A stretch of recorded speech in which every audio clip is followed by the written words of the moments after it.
John's going to sing the national anthem. And Las Vegas Motor Speedway awaiting a great weekend of racing starting off right now. Let's head down trackside for opening ceremonies. Ladies and gentlemen, please rise for the presentation of the colors by the Nellis Air Force Base Honor Guard. Today's invocation, Las Vegas Motor Speedway Chaplain, Mr. Kenny Farmer. Let us pray. Heavenly Father, we thank you for this day. We pray for these drivers and crews as they compete in today's race. May you be with them every mile. We pray for all those people that's worked so hard to put this event on, Father, at this beautiful facility. We pray for our men and women around the world right now, Father, in harm's way, that are laying their lives on the line to give us the freedom to enjoy this sport we love so very much. We ask all these things in your name, Father. Amen. Here to perform the national anthem, star of Broadway, you know him as Bo Duke, John Schneider. Please remove your hats, and this song belongs to all of us, so I invite everyone to sing it. Oh, say, can you see by the dawn's early light what so proudly we hailed at the twilight's last gleaming, whose broad stripes and bright stars through the perilous fight o'er the ramparts we watched were so gallantly streaming, and the rocket's red glare, the bombs bursting in air, gave proof through the night that our flag was still there. Oh, say, does that star-spangled banner yet wave? You bet it does. For the land of the free and the home of the brave.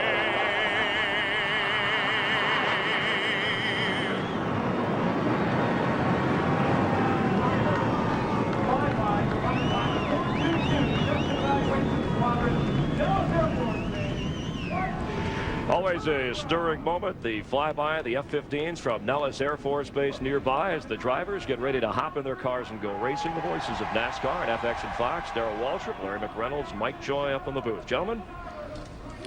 Thanks, Chris. Hi, everybody. Here's a look at the NASCAR Busch Series standings after the road course in Mexico.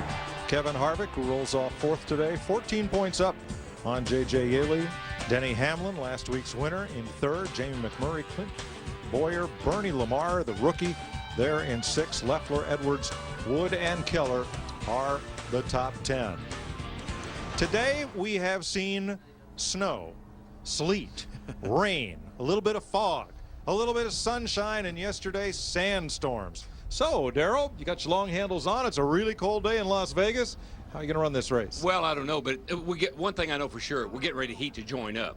When you turn 43 cars loose on a racetrack, you know there's going to be a lot of action. The Busch Series has been full of it all year long. I mean, they've been to 3 races. We've seen some exciting finishes. I look for a good show. I look for the fans to be standing up and keeping themselves warm by clapping their hands. Larry, some surprises in qualifying with drivers that had to time their way into the field well up there, because this is an impound race. You've got what you got.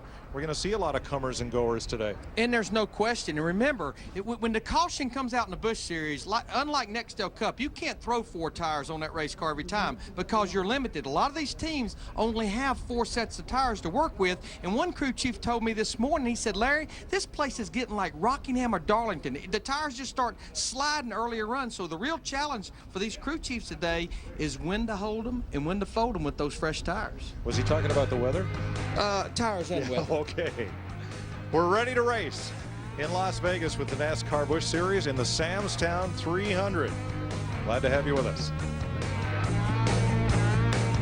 Vegas, 43 cars of the NASCAR Busch Series ready to roll off. Let's go trackside. And now, ladies and gentlemen, for the most famous words in motorsports, the honorary Grand Marshal for the Sam's Town 300 from Boyd Gaming, Mr. Ellis Landau. On behalf of our loyal customers and the 25,000 fantastic employees of Boyd Gaming Corporation, gentlemen, start your engines!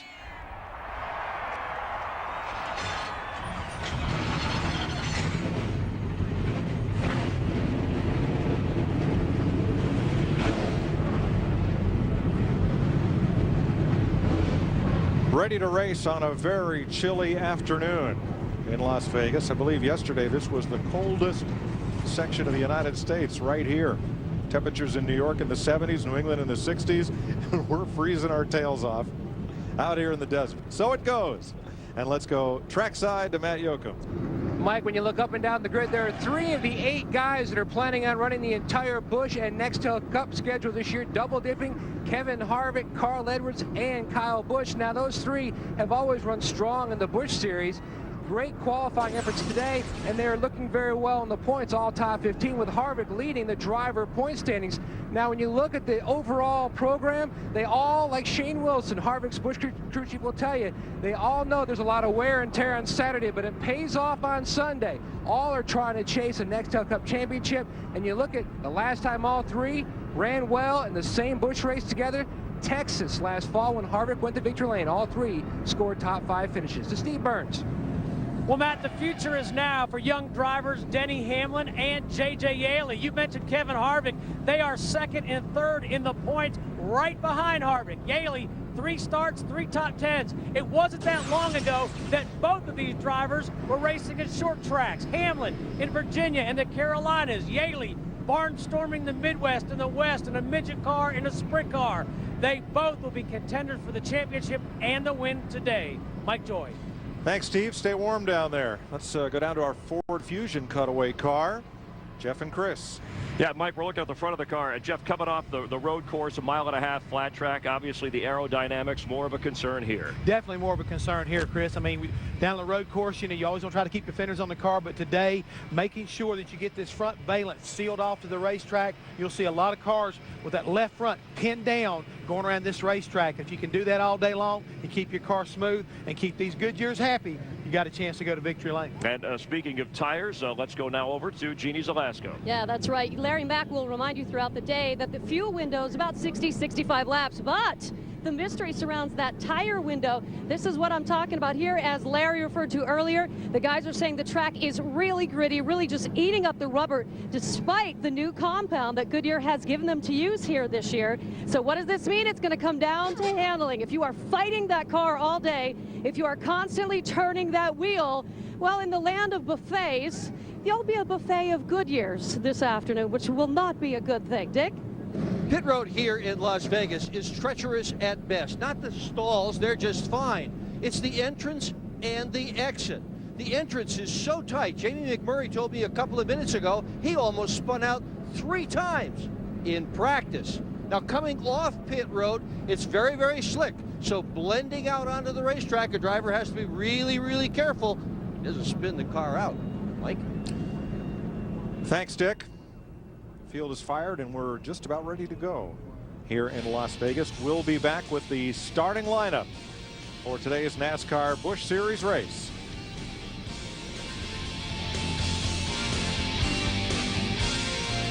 It is chilly. But here's what's going to happen. 200 laps, 300 miles, those temperatures are going to go away. And when they do, the characteristics of these race cars are going to change. But the biggest thing, business will pick up in the speed department. They went away just like that, Larry. That's it. Just like that graphic. Yep. Gone. Let's have a look at the starting lineup for today's race. Hey, watch this. Matt Kenseth, his 9th career pole in the NASCAR Busch Series. And Denny Hamlin picking up where he left off last week, up on the front row. Watch that guy right there. And that guy right there. Biffle and Harvick, the point leader for it. Tell you what, pretty impressive qualifying run by Stephen Light there in that 90 car. Top qualifying non-Nextel Cup regular. And top rookie. Keller and Kane, John Wood. Pretty much backed up his top 10 practice speed there with David Green. Still a pretty stacked deck, guys. Kevin LePage, good run. Regan Smith there in the 35 car. Teammates right there, Danny O'Quinn and Todd Cleaver. What they're doing right now, folks, is they're warming up their tires, getting a little heat in those bad boys, cleaning them off, warming them up because it's chilly out there. We've got 3 Sodders in the race. We got Johnny Sauter, we got Tim Sauter, we have Jay Sauter. Weather's just right for those Wisconsin boys. That's right. Imagine Daddy Sauter's up spotting somewhere. 13 of these drivers are making their first ever Las Vegas NASCAR Busch Series start. It's Paul Tracy from Canada, next to Mark McFarland, a rookie. 19-year-old, the Clark boy there. He's a Legends racer, Spencer Clark. He's from here in Las Vegas, making his first Busch Series start. Laid down a pretty impressive qualifying run.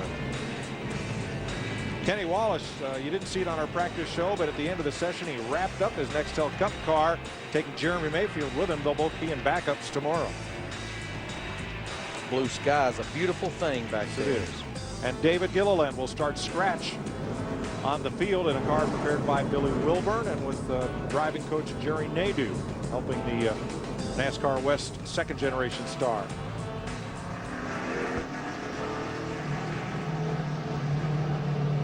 Let's see, either Carl Edwards or Greg Biffle. I'm going to guess Edwards. Definitely would be Carl Edwards. What I win? That's the only thing I've won all week here. But you got Kenseth on the pole. Right behind him, you got Biffle. Right outside of him, you got Carl.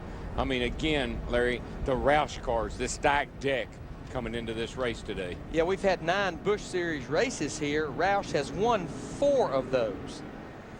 Let's look at the race analysis. We talked about it, 200 laps, 300 miles, pit road speed. Dick Berggren talked about it, though, a treacherous pit road to get on under green conditions, a pit window, 60 to 65 laps, but as Jeannie Zelasco was talking about, little stretch on tires at that 60 to 65 laps. And you know, tire wear, it traditionally gets better as the race wears on. As the race gets into it, tire wear improves. So some of those indications you get in practice and early on, they improve as race conditions change. I think the most interesting thing there will be, can we develop that second group? You know, and I have a feeling that we probably will. A full day of practice and Busch Series qualifying today, but very, very little side-by-side running. Yeah, and when you did see cars get up out of the groove much, you saw a lot of sand and dust and dirt, so they're going to have to work on it to move that groove up. Sometimes it's moved up by necessity. You go down in the corner beside somebody, you say, ooh, the outside groove's not all that bad. Well, fellas, I would say it's about time to get this Las Vegas party started. I would say we are real close as the pace car peels off. DW, 200 laps, 300 miles, into the corner over 180 miles per hour. Reach up there and pull those belts tight one more time. All right, I'm hanging on. I'm coming down here looking for the green. There she is. Boogity, boogity, boogity. Let's go racing, boys. Viva Las Vegas. Yeehaw. 3 wide right away. Kevin Harvick trying to get it on the outside, and that 21 car still 3 wide.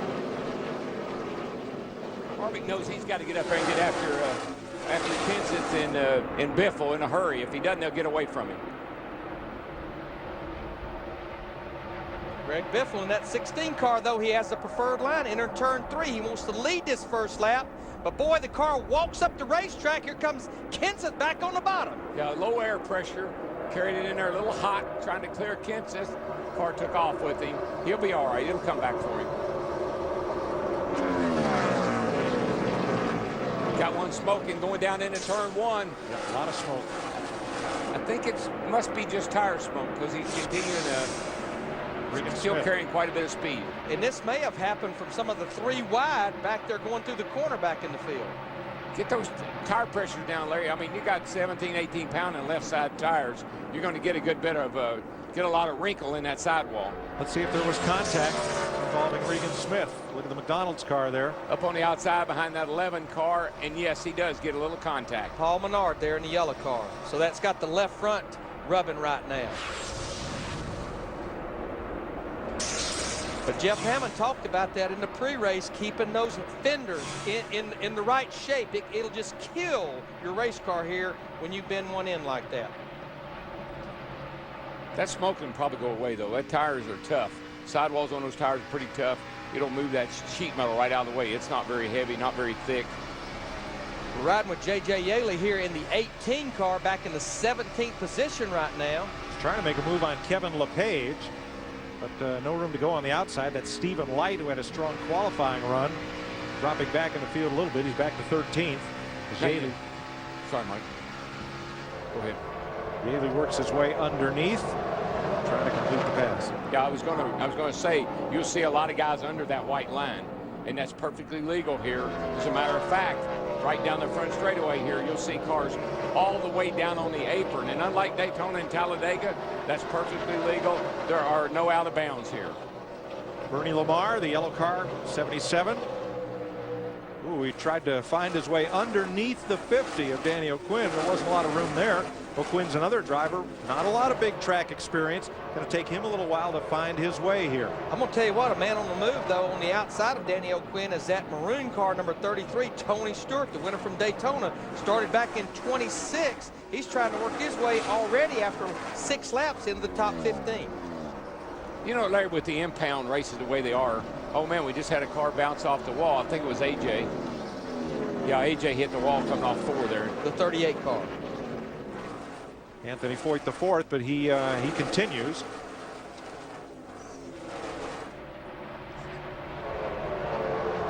When you have an impound race, the cars they're just a little bit evil when you first start off here because of the air pressure and everything. Let's watch the 38 coming off turn 4. Turn 4 down here is just absolutely, you run out of room. You're going to see more and more people slap that wall coming out of there. Watch this.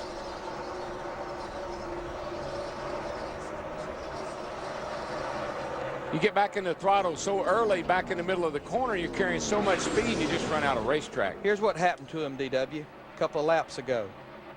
Gets up a little bit high, car is getting a push in it, and scrapes. That was just a scrape. He was about a half a lane high going through turn 4. You could see the dust flying. Yeah, once you get that close to it, it just sucks you into it. Casey Kane's coming. He just passed Carl Edwards and Clint Boyer in 1 lap. Casey Kane needs to run several races without any tire issues. I don't think there's been one guy or one car that has had more right front failures than Casey Kane in Busch and Cup. And that's, I'm telling you, you can get a little shell shock with that happening to you all the time. He closes in on Jamie McMurray. This is for 5th place. Jamie McMurray in the 64 car, he definitely had one of the fastest cars in both the practice sessions yesterday, and then laid down a pretty good qualifying run on his 2nd lap. Way off on his 1st lap, but ended up qualifying 5th. And he's kind of holding his ground right now, but that 9 car, Casey Kane, is definitely closing in. Now McMurray was squirting water out the overflow on his entire oh, trouble. 14 going around. Tracy Hines. That's Spencer Clark. Caution's out, guys. We spun out, no contact. Come on, come on, come on. But Spencer Clark, the 65 car, just barely got by. There we talk about all the camber in the left front. You can really see it in that left front right there. Look how far that thing is pushed out at the top. But when it travels so much, Darrell, it really straightens up in the corners. Right. First caution of the day coming on lap 10. This car just walked up the racetrack just a little bit. Tracy Hines in the 14 got into A.J. Foyt, the 4th and the 38. And boy, Spencer Clark, that 65, just barely gets by. Yeah, A.J. kept pinned down the 14 there so tight to the bottom. The car got a little push in it. And to stay off of the 38 car, A.J., round goes to 14. And then Clark comes along and almost looks like a case of see the wreck, be the wreck. Trying to avoid. Got to be part of it. You kind of go where it is because it ain't going to be there when you get there. I would say for all of our guys up near the front, a little early for that pit stop. Remember, a lot of them only have about 4 sets of tires to work with. We're only at 10 laps, but I would say a lot of cars at the back of the field, Eel handling race cars, may not change tires, but probably some chassis adjustments. Yeah, if I'm at the back and I got an evil car, I'm coming to pit road like an adjustment. Time to work over. 10 of 200 laps complete in Las Vegas.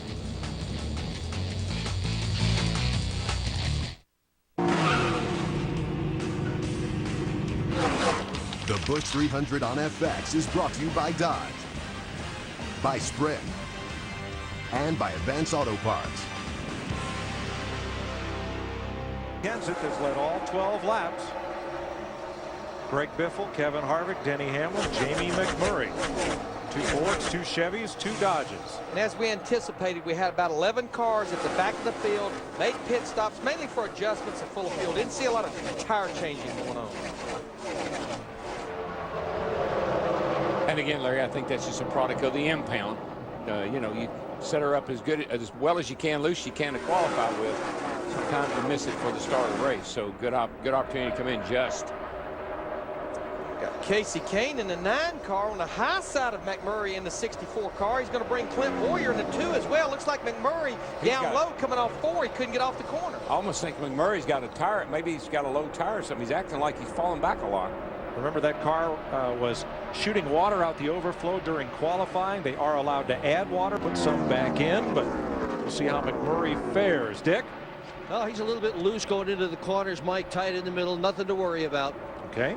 And that's the complaint he had on lap 1 of qualifying. He said it was just way too loose. It did tighten up a little bit on lap 2.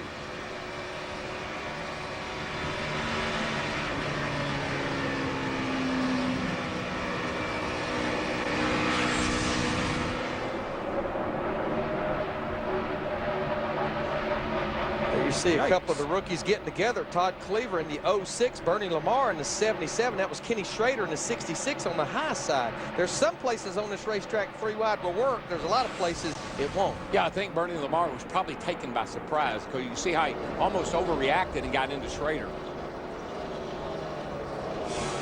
You're looking to go on the outside of you. Somebody slips in under you. An element of surprise involved there.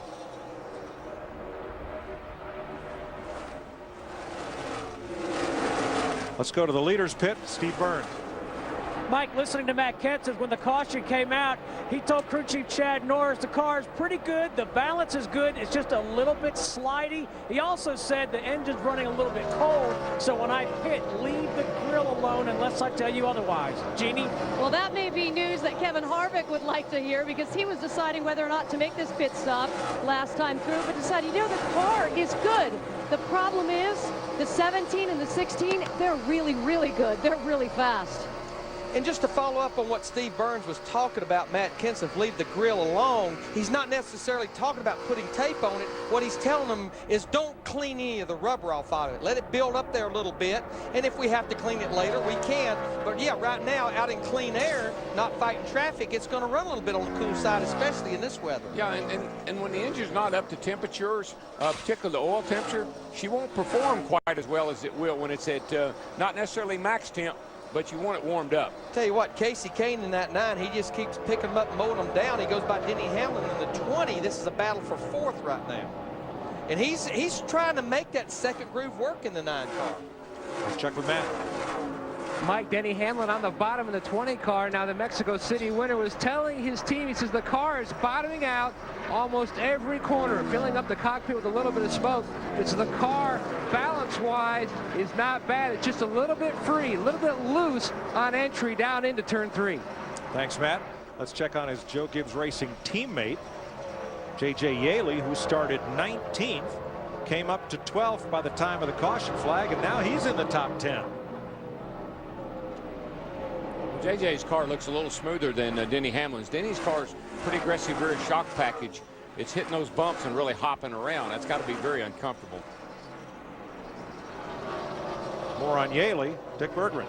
Under that caution flag, Yaley keyed the radio and told his crew the car is great. He's got a good one today, Mike. He definitely has that, and of course, first 3 starts of 2006, like Kevin Harvick, J.J. Yeley has 3 top 10 finishes. Now, I'm going to tell you, we've been talking about this car. We talked about him a little bit ago. Tony Stewart in the 33 car, once again, started in 26. He has made his way up to 14th. He's getting him about a car a lap. Car has that look about it, good on long green runs. This car owned by Delana Harvick, Kevin's wife.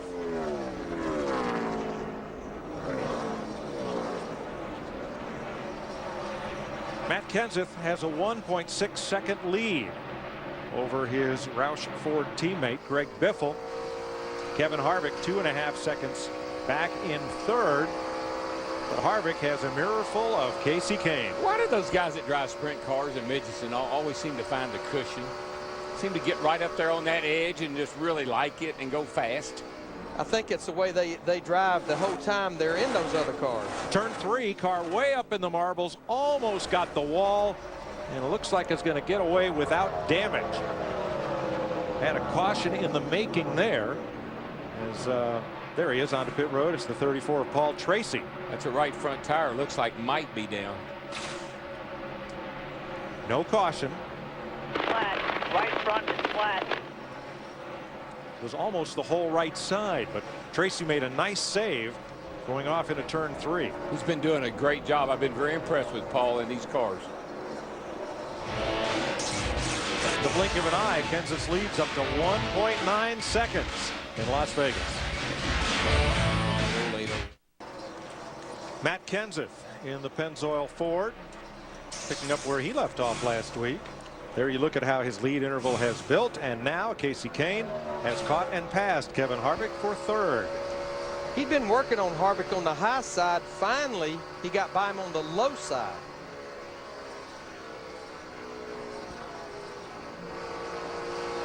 Now you see Kasey in the 9 car move back up to where he seems like his car's been working the best, about a groove off the bottom through 1 and 2. One of the great stories of the early laps of this race is David Gilliland. His father Butch was a West Coast champion of NASCAR. He has Billy Wilburn as his crew chief. He has Jerry Nadeau as his driver's coach. He's got a lot of talent, and he started this race last, and he has climbed to 21st in the 84. Yeah, I mean, he just barely got in the race. And Bill Wilburn, you talked about his crew chief. He's been crew chief for Rusty Wallace, for Dale Jarrett, so he's been in Nextel Cup a lot of experience there. Carl Edwards moving past Kyle Busch. That's for 9th place. Here's Steve. Kyle Busch, the hometown hero, born and raised in Vegas, says that he's good down in turns 1 and 2, but tight in turns 3 and 4. He also says they need a little help in the straightaway. He says he thinks they're getting beat on horsepower. Well, they can fix the tight, but they can't fix the horsepower right now. That's something they'll just have to put in their notes maybe for the next time. Just got to drive harder. But I guarantee you they get that push out of the race car off turn 4. It'll carry more speed down the straightaway. It's pretty windy out there right now, Larry. The wind's whooping around pretty good. So sometimes that makes the engine feel a little lazy on one of the straightaways, whichever way it's going. And I don't see a flag. Looks like it's blowing got a headwind down the back straightaway.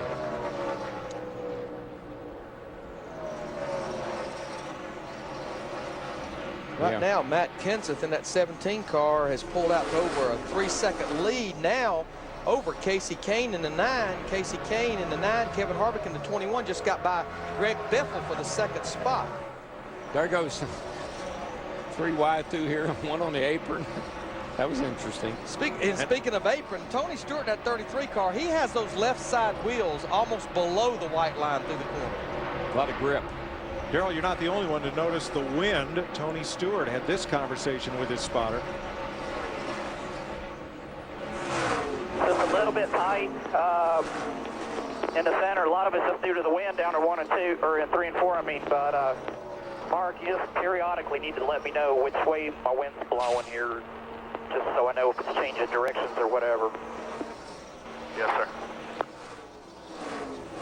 Darrell, I guess the tendency when there's external factors, the wind, a little moisture on the track, something like that, is the tendency first to think, is there something wrong with my car? Exactly. You always think there's something wrong with the car, particularly when it's running well. You know, you ride along, and I don't care, you can go from race after race after race and never have an engine failure. But a driver, in the back of his mind, is always wondering if the engine's going to blow up. You ride with your left foot right up there by the brake and also right up there by the clutch. And I don't care how long you go without blowing up one. You know, it wasn't 2 laps ago I talked about Matt Kenseth having a 3-second lead. Now, he is starting to lap cars, which is slowing his speeds down. But I'm going to tell you what, that 9 car right there, Kasey Kahne, he has chopped that lead almost in half. Now he's only about a 1.5 seconds behind our leader right now, Matt Kenseth. And what happened to Greg Biffle? He has dropped to 4th behind Kevin Harvick. Matt? And back when he was running in the 2nd spot, Mike, he was kind of checking his car, analyzing it, comparing it to leader Matt Kenseth, and he told his crew chief, Eddie Pardue, he says, the car is not bad on entry. I feel like down in 1 and 2, I can hold my own against Matt Kenseth, but he is really beating me down in 3 and 4. It's both loose in and tied off. He's looking at maybe air pressure change in the left side on their stop. You know, there's probably no other sport where an athlete has to analyze his performance all the way through the event in a dialogue with the one fellow who can help him, his crew chief. While traveling at about 170, 180 miles per hour. Oh, yeah. Hey, here comes Gilliland as he moves past the 66 of Kenny Schrader and draws a bead on Paul Menard. This is for 18th place. Yeah, Schrader and Gilliland have probably run together quite a lot on the West Coast. And Gilliland, even though he started dead last, he was not one of those cars that made a stop to adjust on his car back on lap 11. It's a good turnaround for Clay Andrews Racing. They missed the show in California. Just barely squeaked in here, but David's marching himself to the front. Winner of the Toyota All-Star Showdown for NASCAR's touring races that's held each November at Irwindale, California. He's coming. What makes him so good is he can cut that thing to the bottom off turn 4 and stay in the gas and not wash up the hill. That is really giving him good position coming off the corner. I'm going to tell you what, though, this group right here, even though they're in the top 20, they better go, because that leader right now, Matt Kenseth, he's only about 12 seconds behind them right now. And there he is coming onto the back straightaway, or the Nellis straightaway, honoring the Air Force Base across the street from Las Vegas Motor Speedway. There's our leader, Matt Kenseth, now 1.3 seconds up on Kasey Kahne.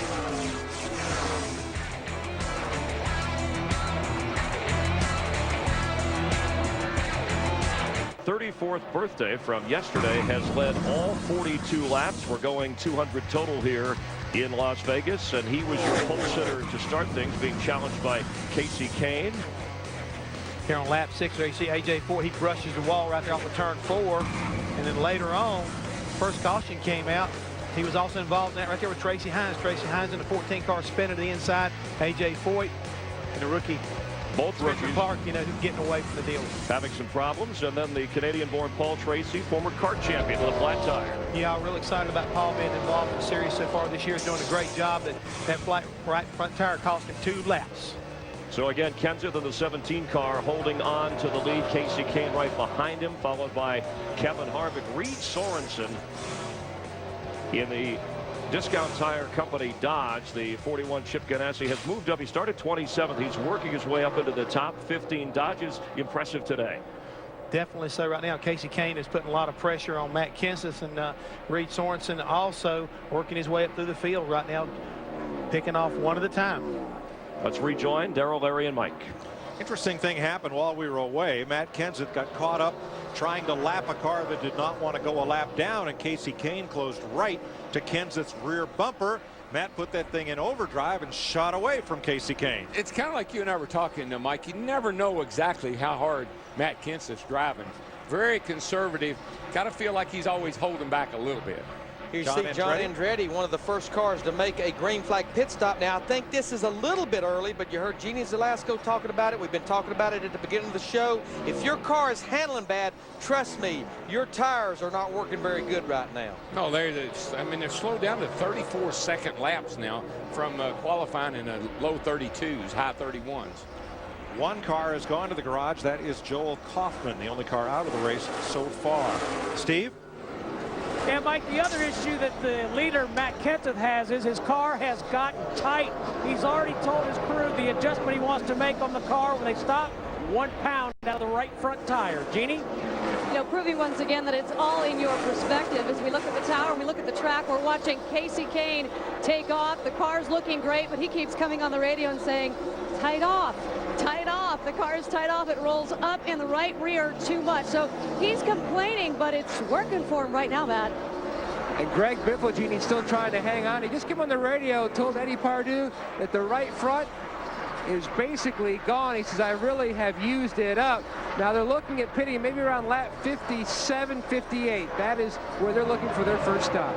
Well, it sounds like everyone is fighting the same characteristic. What Greg Biffle means by my right front gone, it means my right front tire has no grip anymore. And I think, one, that the conditions are going toward push or tight. Plus, they burned off all that fuel load, put all the weight on the nose. That makes the cars push or not turn. Bad news for John Andretti. One left rear lug nut left off. He has had to come back to pit road. He will rejoin the race 3 laps down. So Matt Kenseth leads by half a second over Kasey Kahne and Kevin Harvick. Ford, Dodge, and Chevrolet. Pit stops coming up shortly. Only one caution so far at lap 10. Matt Kenseth has led every one of the 53 laps thus far.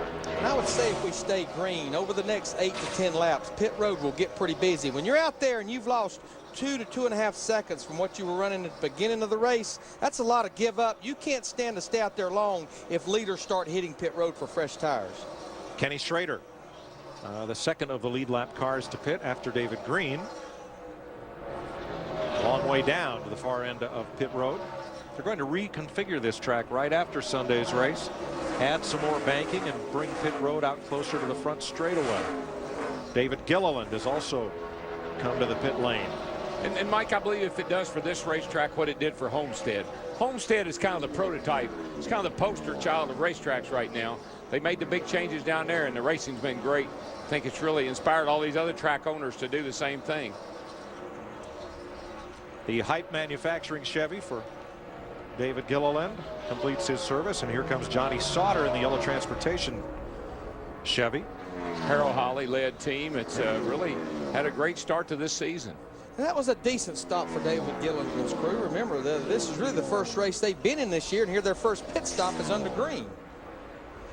What's interesting about pit road, you heard Dick Berkran talking about the entrance. On the exit of pit road, you have to go through an access road. And, Jeannie, I think Kasey Kahne is in the 9. Yes, he's just used the entrance, and as Dick referred to, a bit tough. So Trip Bruce, the crew chief, came on the radio and said, look, we practiced this morning. We'll do great. By the way, this is the crew from his Cup car making the adjustments. 4 tires and a track bar adjustment. Mark McFarland is in. And we got... I'm sorry, Mike. I'm sorry. Go ahead. No, it just had contact down there as he was trying to get on pit road and got sideways. I thought he was coming around, but he saved it. Bernie Lamar. In the 77, we see Denny Hamlin in the 20 in.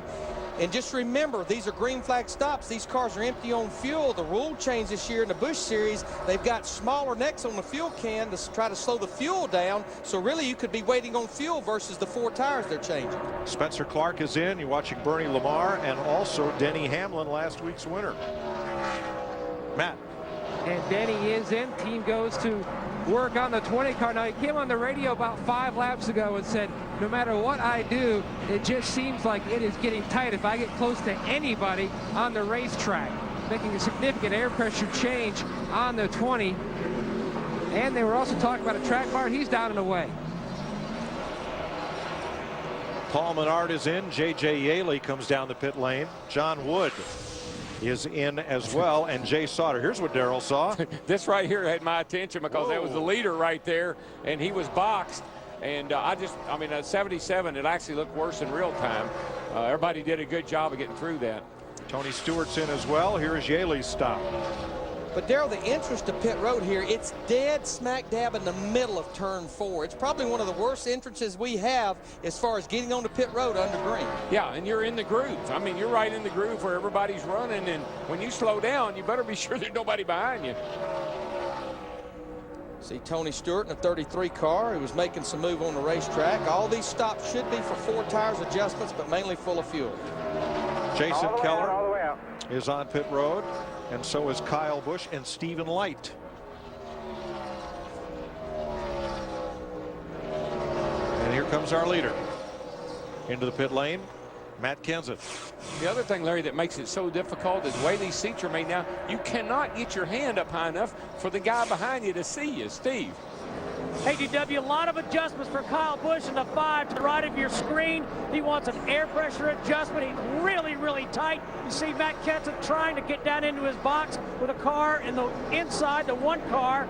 The only thing that Matt Kenseth has said at the beginning of this race is he's tight. He wants an air pressure adjustment. Matt. And Biffle is in significant wedge adjustment for the 16 car. His car both loose and tight to Steve. And work almost done on the 17 left side tires going on for Matt Kenseth. The air pressure adjustment on the back to Jeannie. About 6 laps to go. Kevin Harvick came on the radio, said I have a really bad vibration. They said you are coming in 6 laps. He said I can hang on, getting air out of that right rear tire and a track bar adjustment, Dick. About 3 laps ago, Jamie McMurray keyed his radio, said he had a flat. Then he changed his mind and said he was okay. He's come in now taking 4 tires and fuel, and a lot of fuel got spilled here on pit road on that pit stop. Clint Boyer's also been in for his stop at the AC Delco Chevy. Now, watch Kyle Busch. The first time he tried to come to pit road. All right, he's got to slow down. You hear him gas it up. Shouldn't have done that. Now he can't get in. He's going to miss the commit line. We got it. Hammond and I did a great piece on trying to get on pit road here. You'll see that tomorrow on the pre-race show. Carl Edwards. Look at this mess right here. I mean, this is what you get into. You got guys trying to get out of their box. You got some guys that couldn't even hardly get into their pit box. You got 4 cars right there running together on pit road. And somebody's breaking the rules because you're not supposed to be side by side going down pit road. What a gaggle coming off turn 4. Oh, my goodness. Oh, man, look at this. They drove Johnny Sauter down on the apron. That's the leader in there. Kenseth all hung up in the middle. And they've all got fresh tires, Darrell. Kenseth says, I'm going to have to get behind these guys and get me a better view. He's got the bottom, and he squirts out from that pack. And right in the middle of that 2 is Greg Biffle. Matt? Mike, Joel Edmonds, Greg Biffle's spotter, came on the radio and said, keep your eyes open because the leader is stuck in a gaggle of cars up there, which really benefited Biffle and allowed him to close big time on the 17. Leader right now, Ashton Lewis Jr., he and Danny O'Quinn and Michael Waltrip, along with Stacy Compton, Kenny Wallace, Mark Green, have yet to make their stops. Those are all the guys that stopped on that first pit stop, first caution there at about 10 laps. So they got about 8 or 9 more laps they can run before they have to come to pit road. Yeah, and once these guys pit, our leader will be Casey Kane. The reason, he got fresh tires earlier than anyone else on the grid.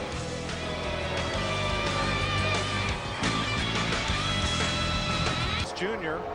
and the Team Marines Ford would be the last car to pit. He is the leader. Casey Kane is 10 seconds behind him and will inherit the lead when Lewis pits. And pitting has not been easy today in this first round of stops, both on pit road and getting on pit road. If you just look at how you how sharp you have to turn to get on pit road, you don't have a chance to ever get your car straight.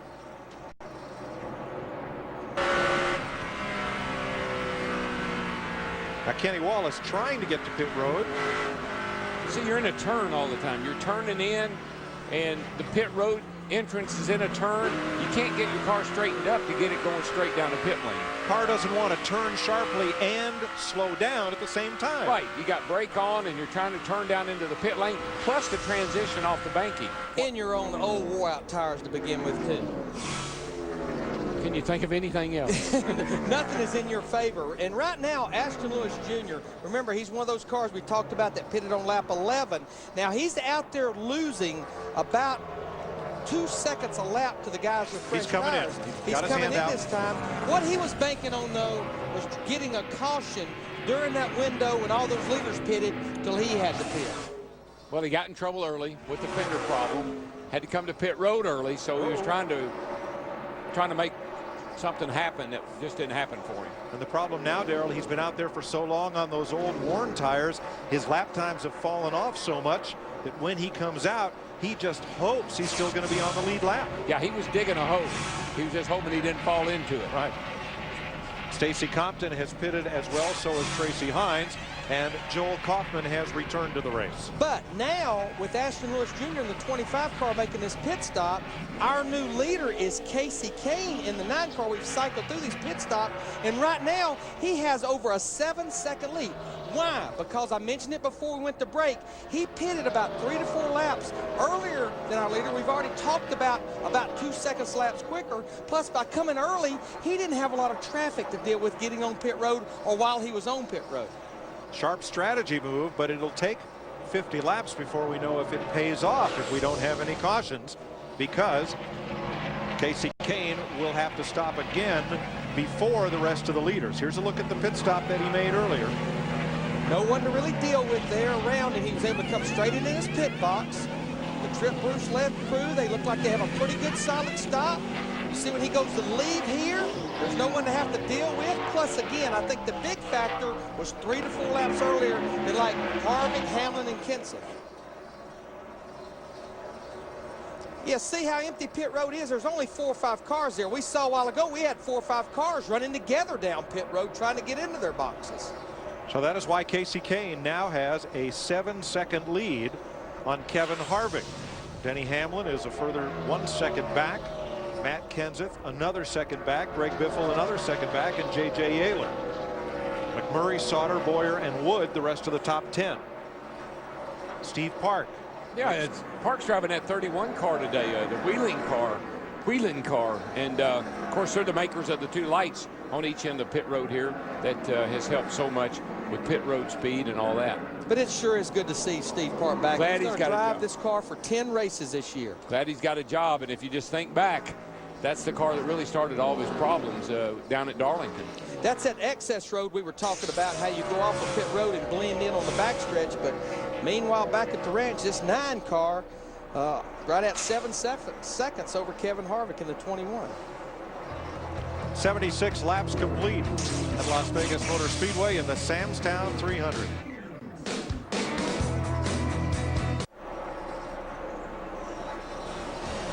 Casey Kane, because of pitting earlier than the rest of the leaders, has built himself a 5.5 second cushion over Kevin Harvick. Denny Hamlin, Matt Kenseth, Greg Biffle, the top 5. J.J. Yehler, Jamie McMurray, Johnny Sauter, Clint Boyer, and John Wood, the top 10. David Gilliland made an inspired charge from last on the grid up into the top 20.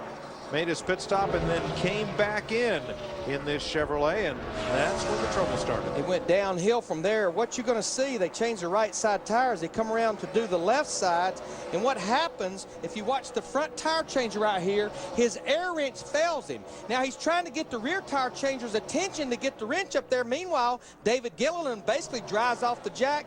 There's the left front tire there. The rule is you have to use the 2 air wrenches you go across the wall with. If one breaks, you have to use the other one to finish off the other tire, and that's what the tire changer was trying to get the rear tire changer's attention to do. He backed up and then replaced the left front wheel without further damage, but Gilliland is now 5 laps down.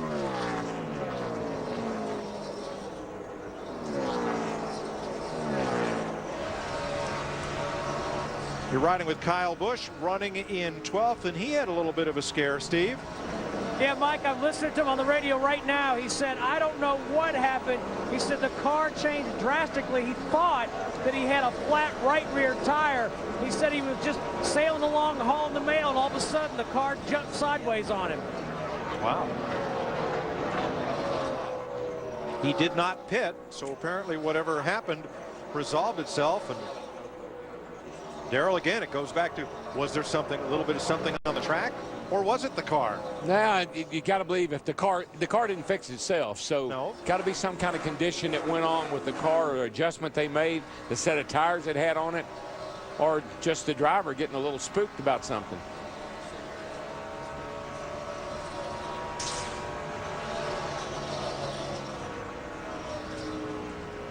Kyle Busch very focused as we're closing in on the halfway point of this race.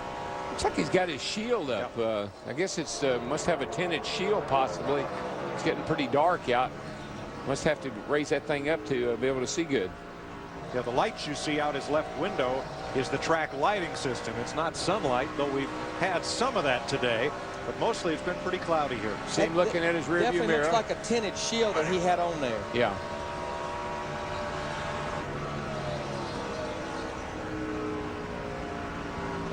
Paul Tracy is on pit road, and he had a little bit of a tough time entering the pits here. Now you see that transition. Oh, missed the commitment line. Yep. And that will be a penalty. There's a cone there. NASCAR says if you enter pit road, it has to be between that cone and the wall. I believe this pit road ought to be just pot luck. Get on there the best way you can, boys. Get what you can. Which happens a lot. There's right. the cone right there that we were talking about. You have to enter pit road in this area right there. If not, you have to go around again, which we've already seen a couple of times. I'll tell you what, we're 13 laps from halfway. We've only had that one caution back on lap 9.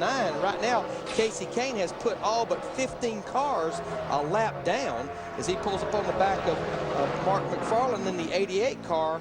Right now, Mark is a lap down, right now on the verge of going 2 laps down.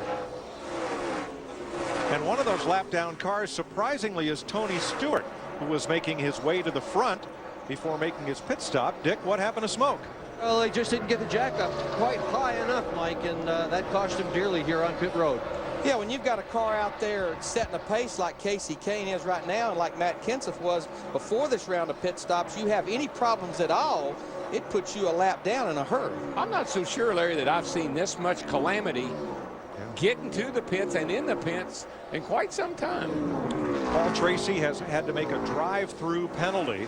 He has to come down pit road at pit road speed while everybody else is racing past at 160 miles an hour or more.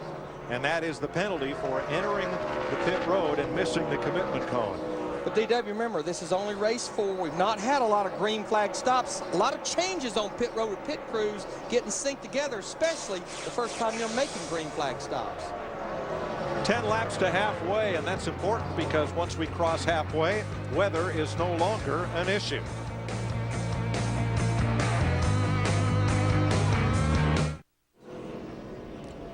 Anthony Foyt IV has spun coming off turn number 4 in the Great Clips Dodge, and that'll put us under the second caution of the day.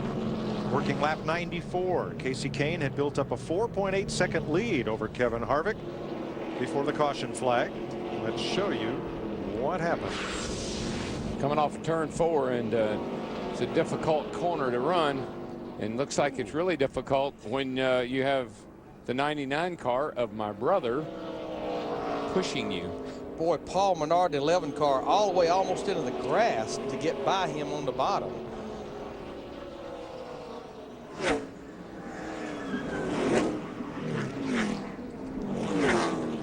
You wonder if that's 2 cars trying to fit in the same spot, or if the 99 had become irritated at something created done.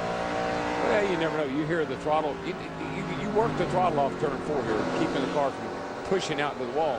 Might have squeezed up a little bit. Michael got run. Hard to say. Only they know. Michael Waltrip in the 99 already a lap down. The leader was not far behind him from putting him a second lap down. Good point. Jeannie? Kasey Kahne making his way into the pit. He said the changes last time were perfect. It was a track bar adjustment, but it's still a little tight, so let's go all the way. Crew chief saying go over there. I want to see that pan bar, the track bar adjustment, just the wrench all the way around as far as it can go. 4 tires and fuel. Matt? Denny Hamlin peels off into his box and pulls to a stop, as does Greg Biffle. Biffle looking for another chassis adjustment, looking for a small track bar adjustment on the 20. Dick? J.J. Yeley has pitted out of the 5th position. A minor adjustment to the chassis, about like sneezing in a tire, and he's gone. Steve. And Matt Kenseth in the lower corner of your screen. He wanted air pressure adjustments. He also got a wedge adjustment. He was the cheerleader telling the guys to make a nice, smooth stop. Denny Hamlin's crew made a smart move as they come 3 wide off pit road this time. And I'm not talking about just now.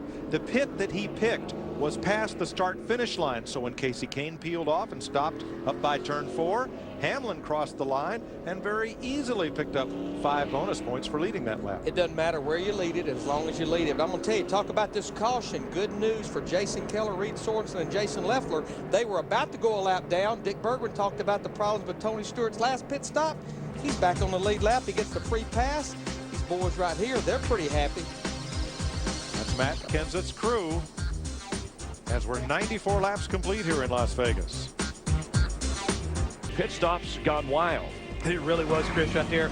Early on, you take a chance to take a look here. Bernie Lamar coming into pit road, slowed down too quick in front of leader. Then Matt Kenseth almost causes a big. Things started picking up. Kyle Busch tries to get on pit road also too fast, missed the commitment on the line, had to make an extra lap. You see these four guys are here led by Reed Sorensen. Everybody kind of racing each other off pit road, but you don't want to get caught speeding. In the last second, there goes Reed. He accelerates and beats everybody off of pit road.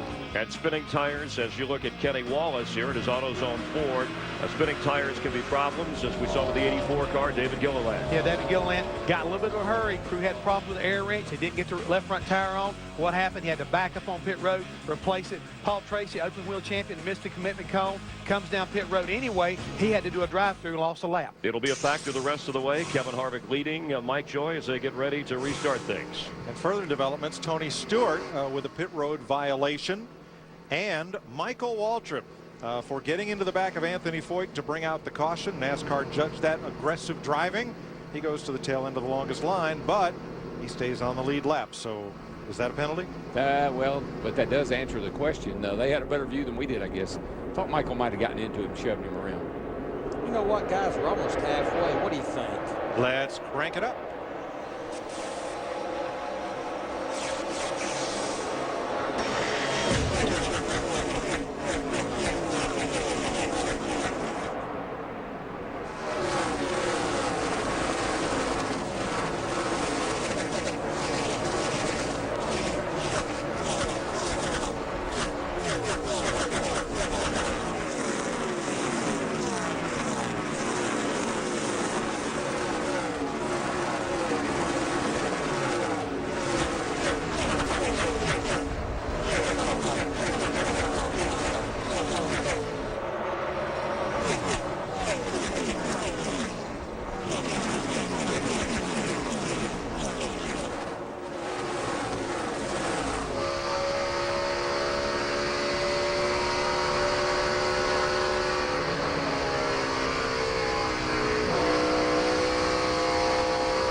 Big knot of cars behind your leader, Kevin Harvick. First 6 single file, and then a crowd of cars all fighting for position heading for turn 1.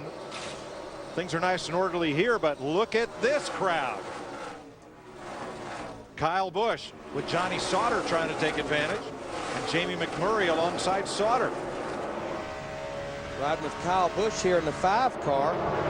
There you see Jamie McMurray in his 64 going by Johnny Sauter in the 00, and Clint Boyer in the 2 are riding with him all the way to the bottom, trying to win the battle here off turn 4. 7th place on back here with Bernie Lamar. John Andretti's in that mix, and so is Carl Edwards. Edwards had to make a second pit stop under this caution. They left 2 lug nuts off, and he came back in, got that repaired, and restarted this race in 16th place. Edwards is up to 11th. Tell you what, this past caution could have been good for Kyle Busch in that 5 car. I think it gave him a chance to make more needed adjustments on their race car. Now, in the beginning of the race, Kevin Harvick in the 21, who's leading now, his car was pretty good on short runs. Now, I felt like before that last caution, he was slowly but surely reeling Casey Kane in. But remember, Casey Kane in the 9, his car's good on long runs, real long runs. And what we're seeing, and we see it every race, the guy out front with clean air, he checks out. But what's amazing, we're 1 lap past halfway. Kevin Harvick and Casey Kane just ran a lap ago, the fastest lap of this race that they've run all day long. As I said, track cooling down, speed business picking up. Yeah, and they get those adjustments that they need to get the car better, and things come together. 7 of the first 8 drivers in this race just ran their fastest lap of the race. The exception, Matt Kenseth, who makes a move on Casey Kane for 2nd place. Earlier, Kenseth led the first 59 laps. And what you'll hear on radio traffic when we have a caution is it gives the driver and crew chief a chance to debrief. He can't do it under green because you got to get in and out. But when you got a caution, the driver can go to the crew chief and say, hey, here's what we need. In a small way, it's like a miniature timeout, just for a little bit. Roger. How about the Gibbs cars? Denny Hamlin, last week's winner, and J.J. Yaley right behind him. 5th and 6th, 2 seconds off the lead and working well together. Both cars running just as well as they did a week ago. Now behind Yaley, Kyle Busch 5 seconds off the lead in the Lowe's Chevy. Here's Steve. And Mike, they did make adjustments, several air pressure adjustments and a wedge adjustment. His crew chief, Chad Walton, just said, hit your marks and pace yourself. We have to make this set of tires last 50 laps and the last set 50 laps. And I'm sure everyone's anticipating, when you look at the first part of this race, only having 2 cautions, that indeed, if it goes green, you're only going to get one more chance to adjust on that race car. A lot of the teams are only down to 2 sets of tires to work with. So Jamie McMurray in that 64 car pulling up to the back of Kyle Busch. This is a battle for 7th.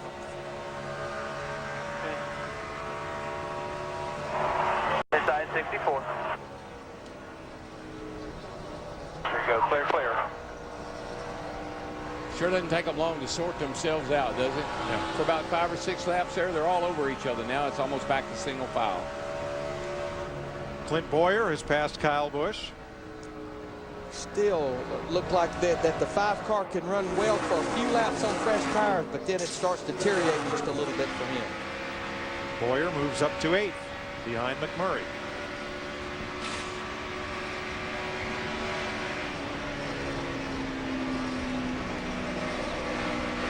Tony. Good news is the rain has stayed off in the distance. We've got some high clouds, but nothing like the big boomers that came over earlier, and we are past halfway. So now we're counting it down, 94 laps to conclusion. I think what you were trying to say is the rain stayed mainly out on the plane. I was trying to say we're going to commercial and we'll be right back. Sir Henry Higgins was the professor, right? Absolutely. Yes. Okay. That Casey Kane has just passed Matt Kenseth to take over the 2nd spot and try to close from within 1 second back. If you watch Casey Kane, Mike, he runs a lot higher line than Kevin Harvick or Matt Kenseth, either one. And that's easier on the tires. Plus, there's nobody up there but him. But that's exactly what he did a little earlier in the race. It seems like he does it more in 3 and 4 than he does down in 1 and 2. He's driving away from Kenseth, and he has now closed within a second of Kevin Harvick. Greg Biffle, Denny Hamlin, the top 5. Yaley, McMurray, Boyer, Edwards, and Johnny Sauter, the top 10. Boy, he really closes. Casey Kane really closes on the Harvick in 3 and 4. He's got a much better line down on that end of the speedway. Let's update Tony Stewart in the 33 car. Dick Bergman, he got back on the lead lap, but this car looks like it's not what he's looking for. He's a half a lap down right now. Well, he hasn't had what he's been looking for all day long, Larry. The car started out tight, and then on that last pit stop, they over-adjusted. Now the car is too loose. And realize he came into this race undefeated in Busch Series competition this year. 1 start at Daytona, he took home the trophy.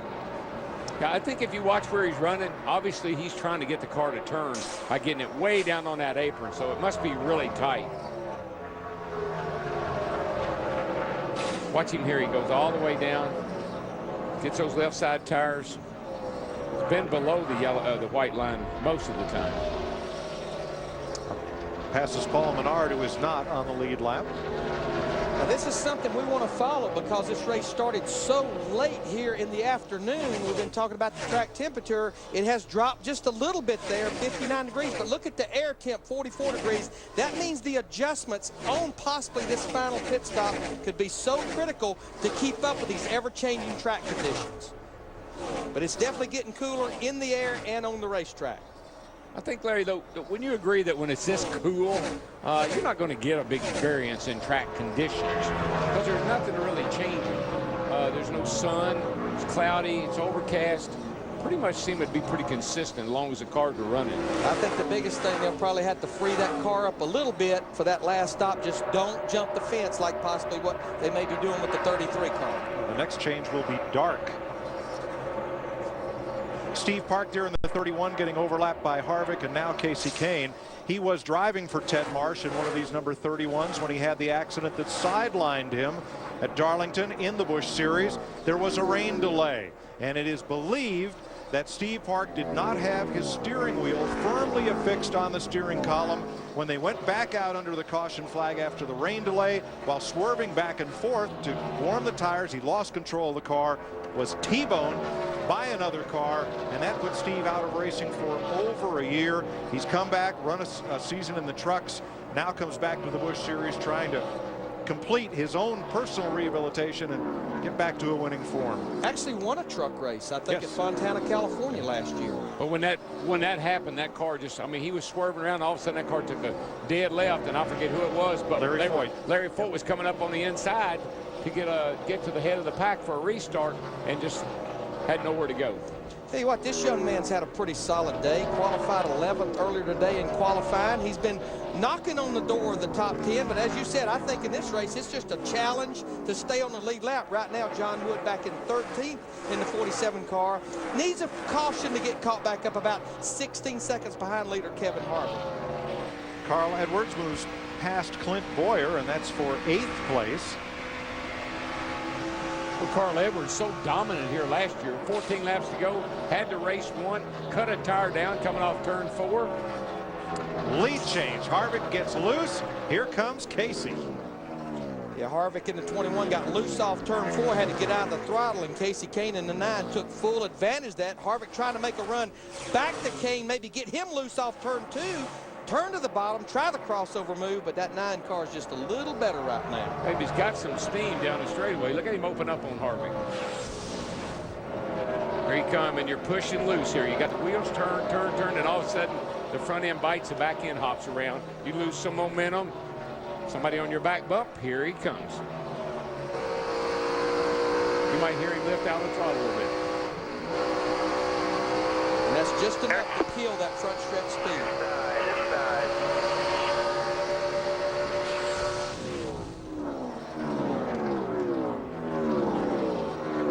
80 laps to go at Las Vegas Motor Speedway in the Samstown 300. Casey Kane, Kevin Harvick fight for the lead. Matt Kenseth 1.9 seconds back. Greg Biffle 3.5 off the lead. Here comes Harvick right back after Kane. Well, you know, Harvick says, hey, dude, the only reason he got by me is because I got a little bit loose. I'm going to go back and get you.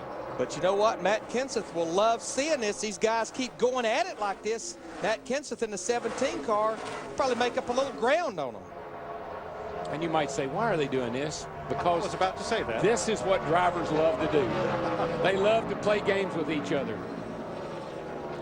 But it's good to see this kind of side-by-side racing on this mile-and-a-half racetrack. It's basically flat, only 12 degrees of banking. Well, there's only one guy that can do it right now, and that's the 9 car. He's the only guy that can get on the outside, looks like. I think somebody, possibly a Mr. Abraham, said, Casey, let him go. And why would you do that? You still got 7-8 laps to go, and we know we've got at least one more pit stop. You're jeopardizing the car. And because Casey's car owner, Ray Evernham, he used to be a driver too. Eastern, 1 Pacific, the pre-race shows. We welcome you back here on FX with Jeff Hammond, Chris Myers, Kevin Harvick leading Casey Kane with 73 laps remaining here. And the top 9 drivers, we'll see them in tomorrow's race on Fox, the Cup race. Yeah, definitely we'll see them tomorrow. But right now the race we're worried about is what's going to happen here, because the next pit stop could wind up being coming under green. And we've still got about the top 10 guys within about 10 seconds of each other. So the way you get on and off pit road, and we've already seen all the problems they've had getting on and off the pit road, problems with the pit crews.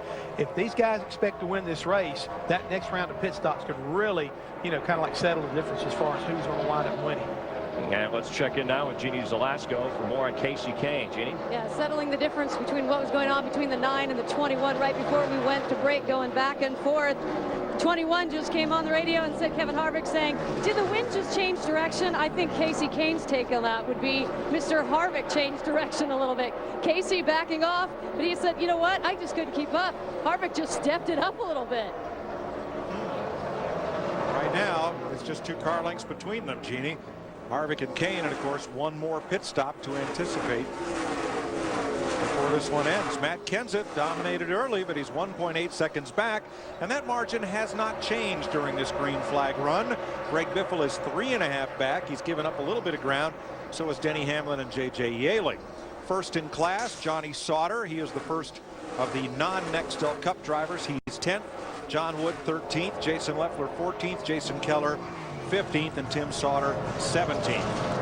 Our leader Kevin Harvick in that 21, as well as Kasey Kahne in the 9. A lot of heavy traffic, but I think Jeff Hammond hit the nail on the head. We're going to see these cars on pit road probably in the next 20 laps. Remember, earlier in the race under green, Kasey Kahne in the 9 made his stop earlier than anyone, took advantage of those fresh tires. It took all the way to the caution for those guys to get caught up. So I think when you make that stop, free from mistakes, could be a big key in who possibly goes to victory lane. We'll see if Matt Kenseth, to get back to the front, stops early or stops later in this final round of stops. I still think Kenseth's setting on something. Hot stove? Yeah. Ice water. How about Greg Biffle? Trying to work the low side here on the number 58 of Kevin Conway. Biffle is 3.5 seconds off the lead. He's got a good cushion on Denny Hamlin, the 5th place car. There's Hamlin, 5 seconds back. Hamlin and his teammate have been keeping close company the whole race. J.J. Yeley is just 1 second behind Hamlin in the 18. Their teammates, remember, J.J. Yeley second to points coming into this race. Denny Hamlin third, both chasing Kevin Harvick for the race lead as well as the points lead right now. Jamie McMurray closing 7 seconds back in the number 64. Had that little bit of overflow problem in qualifying. Hasn't hurt him in the race at all, as he's held on to the lead lap all day. He's in 7th. And that's our 4th place points man right there. And right now, supposedly for Jamie, not the 64 team, but a limited schedule, heard a little rumor in the garage area, they keep up in the points. May do something a little different for him. Maybe run all the races. Could go all the way. Like about 7 others, like Carl Edwards there in the 60 car right now. Remember, Edwards was the last car in line on the restart. He had to make that extra pit stop because of a couple of missing lug nuts, and he has fought his way back to 8th. There are 16 cars on the lead lap. Darrell, you race this racetrack as we ride with Carl Edwards right there. It's a unique racetrack. Well, you lose grip. And when we here for a while, when we had a little bit softer tire, you could move around on this racetrack and you could run into the turns a little higher. But right now, you've got to hang it right on the bottom if you're going to be fast. The only exception I've seen all day long is the 9 car of Kahne, and he seems to be able to run a little higher in 3 and 4. But this is a tough track to get a hold of during the race. Johnny Sauter's taken over 9th place, Darrell, as he moves past Clint Boyer.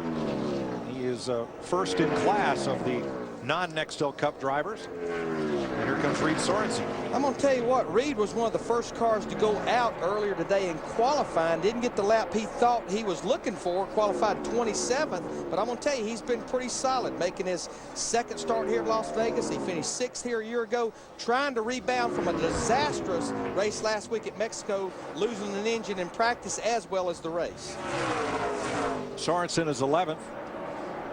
John Wood is running about 3 seconds back of Reed in the Clorox 47. He's the 4th Ford in the race and in 12th place in that fusion.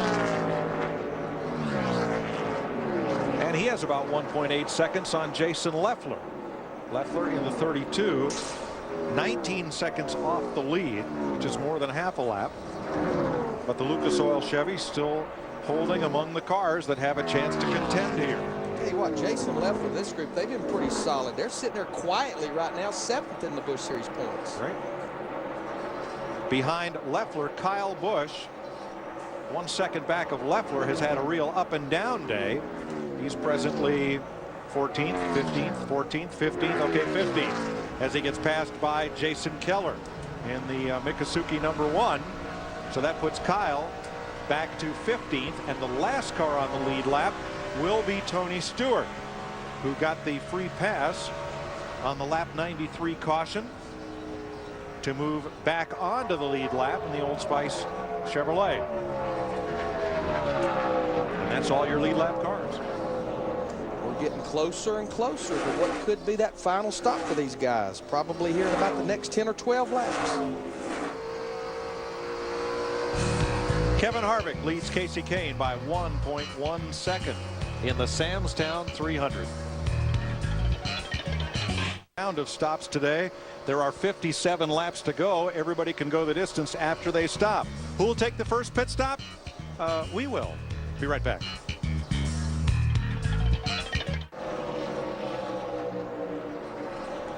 .51 laps to go in Las Vegas. Tony Stewart about to go a lap down. Turn 4, one car entering pit road. Big brake lock up and a lot of smoke from the 56 of Kevin LePage. Flat tires, baby. No caution, no problem. Caution is out. Oh, caution. Problem. Well, that's interesting. Let's have a look here as LePage. Down on that slick apron, old wore out tires. Car comes around with him. Pretty darn good job of saving it, really, and don't see any problem necessarily. A little smoke. Speaking of smoke, what a break for smoke. The 33 car just had been lapped by his car owner, Kevin Harvick. And gets the free pass. Second time. Got it earlier. Now, who did not want to see this caution? Kyle Busch in the 5 car, one of the cars on the lead lap, just had made his green flag stop. But the caution a break for Jason Keller and Jason Leffler, who were both getting close to being overtaken by Kevin Harvick and knocked off the lead lap. They'll get the cycle around. You know, the biggest thing is, you know, you're so free at the start of the run. I think that's where we lost so much time at the start. We were running in a big pack of trash too, though. Okay. Tony Stewart talking to his crew chief, Wally Rogers, about had to start back at the tail end of the longest line because of getting the free pass the last time. Now, no strategy on this stop right here. We know all the leaders will be on pit road. 4 tires adjustment, like Jeff Hammond said, no mistakes. All right, and the first of those leaders to stop will be Casey Kane right in front of Jeannie. Well, Casey Kane trying to find the right adjustment. You may remember last time went all the way on the track bar, but still having some issues. It's tight. The track bar adjustment again. The wedge bar's going down. And he won't be in for a lap, Jeannie. Jeannie. They're going to wait till they're supposed to come in. I think that's a good idea, don't you? Yeah, the debris was right at the entrance to pit road, and that's why we are under caution. So NASCAR wants to get that cleaned up and cleared before they open pit road. There you see the wheeling lights and the traditional red flag with the yellow cross saying the pits are closed. Bergie. Well, Mike, as you know, we have a coordinating producer who from time to time during the running of a race worries about what we're going to have for dinner. A few moments before that caution flag, while running at full speed, J.J. Yeley keyed his radio and told the crew what he wanted for dinner. Chicken at an Italian restaurant. These guys on pit road absolutely fell apart. He had them all laughing. And you know what? That is more sign of confidence with the way this whole program's going with J.J. Yeley, not only in this Busch car, but in that Nextel Cup car as well, the 18 car. Plus, Darrell, your stomach will grumble at 180 miles an hour. Boy, he eats a lot. He was eating bananas before the race started. Now he wants to talk about dinner. This must be hard work. You think driving a race car is hard work, Larry? I'm not sure. Never been there before. Okay, one more time. Let's see. The lights are still flashing at the head end of pit road, and there's a track truck at work outside turn 4. Now it's green lighted. Yeah, we see the green on down there on the inside of the track. So. And the lead lap cars head for pit lane. There's the green light. There goes Kevin Harvick, and right behind him Casey Kane. Here's Jeannie. Well, we talk about no mistakes, guys. That is unless your car is good. Remember the green flag stop on lap 60 for Kevin Harvick. The fuel did not cooperate. His crew chief this time around said, get that fuel in quick. There's no reason to wait for this at all. Track bar adjustment, air pressure adjustment in the right rear. Matt? Greg Biffle's crew members up on the wall waiting for him to hit the box. They're going to make a wedge adjustment is the game plan. And the tear off the windshield for better visibility. Dick? Yeley's crew chief Jason Ratcliffe told his crew, make this a good one. Indeed, they have got to do it, in that this might be the last stop. Minor adjustment on the car, and he's gone. Steve. Matt Kenseth said he wanted an air pressure adjustment and 5/8 of a turn in the right rear. How's that for specific? 4 tires, they need a good stop. Clear shot in and a clear shot out for Kenseth. Boy, look at this times, all within a second. The top 4 cars, 15.0 for Harvick, 15.9 for Kane and Kenseth. But just like under that last caution, that Shane Wilson-led crew, Kevin Harvick's 21 team, he wins the battle off pit road. And even though we're going to have about 45 laps to go, that could be a huge key to winning this race. Yeah, because it just looks like, Larry, when the cars get out front, whomever it may be, they just seem to be able to maintain that front position. We're under the third caution flag of the day. And Smith, Jack Van Josh Yost, good to see him back in action. Gasman, Mike Morrison, and Jeremy Adams. And tire carriers, Kevin Nervena and Jason Fowler. Quick work keeps Harvick in the lead. Aquavelva keeps your face toned and fit. There's something about an Aquavelva man. Well, let's see if there's anybody working check-in at the Hollywood Hotel. We're going to be checked out. Yeah, we're going to check out more than anything else probably. But, you know, Chris, we just finished watching the guys make their, hopefully will be their final pit stop. But for me, what's going to be interesting, who wound up making the right adjustments, because we've already seen, I think, when the tires fall off, if you don't have the right adjustments made, your car is going to be in a lot of trouble by the end of this race. And so far, Kevin Harvick and the 9-car Kasey Kahne have been the class of the field. 7 leaders. Matt Kenseth dominating the first half of the race. We've had 10 different lead changes. Kevin Harvick came in as the Busch points leader, obviously hoping to hold on to things here. Yeah, definitely so right there. And he showed a lot of strength so far in that race car. I mean, he's been able to get up front, put pressure on. And I think Kasey Kahne kind of summed it up. Whenever he passed Kevin Harvick, he found out how quick he really was, because Kevin went right back by him, and he said, I ain't got nothing for him. Yeah, I was just out recently. It's very cold and getting darker. Let's go back up to Mike, Larry, and Darrell. Well, glad you made it back in time for that update, Chris. Glad the check-in is open at the Hollywood Hotel. Now, tomorrow it's a busy day for the NASCAR on Fox crew from Las Vegas Motor Speedway.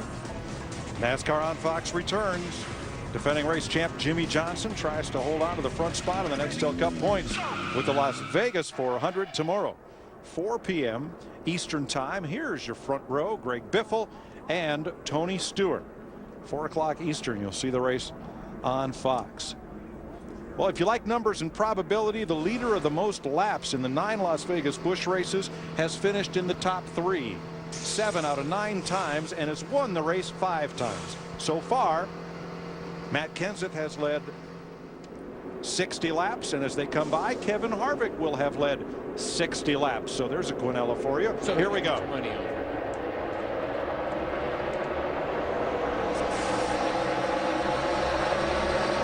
Tell you one thing, that 5-car down on the inside is not going to make it easy for anyone. He wants to get back on the lead lap. Yeah, he was one of those leaders that hit it under green right before that last caution. He at least wants to hold on to that spot of being the first car lap down. Matt Kenseth in the 17 trying to get by Kasey Kahne in the 9 here early. This is a battle for second place. Matt knows if he needs to do it, he needs to do it now. Not waste any time. He'll take the spot away. Yeah, in the 5-car there, Busch slid up out of his way, opened the door on the bottom, and away he went. And he better not look back. Look at Hamlin and Yaley trying to fight their way through traffic side by side. The 2 Gibbs teammates in the 20 and 18. Riding with J.J. Yaley right here in the 18 car, right behind him, Carl Edwards in the 60 car. He's still up there battling on the lead lap. Oh, boy. Well, this is get what you can get time. It's time to go, boys. You got 4 tires on it, and we're running out of laps. 42 to go when they come past. There's Yaley in the 18 car, the yellow car. Carl Edwards in the 60 car. Gets that run on the high side off turn 4. But right now he's in a box behind rookie Bernie Lamar in the 77 car. Boy, he got a run then off turn 2. Those fresh tires are hooking up on that high side.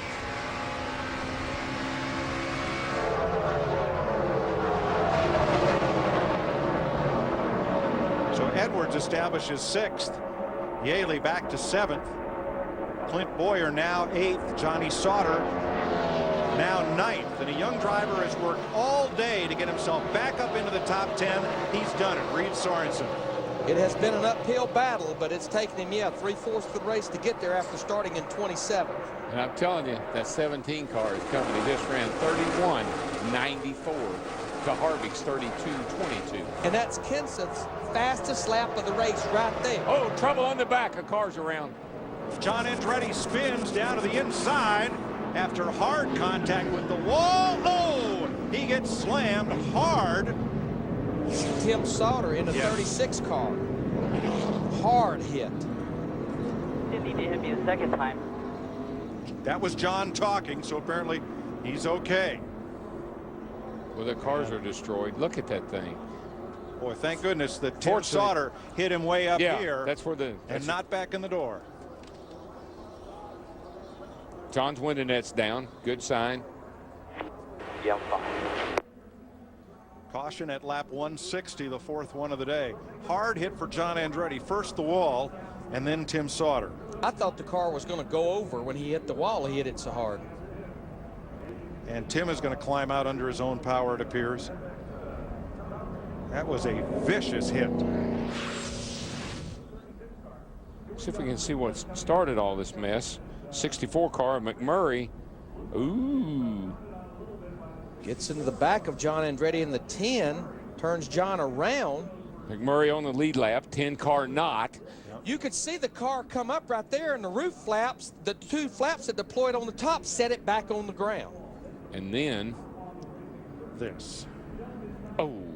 And he started going back up the racetrack. Then once the speed of the car slowed down, came back down on the apron. I'll show this to you in real time.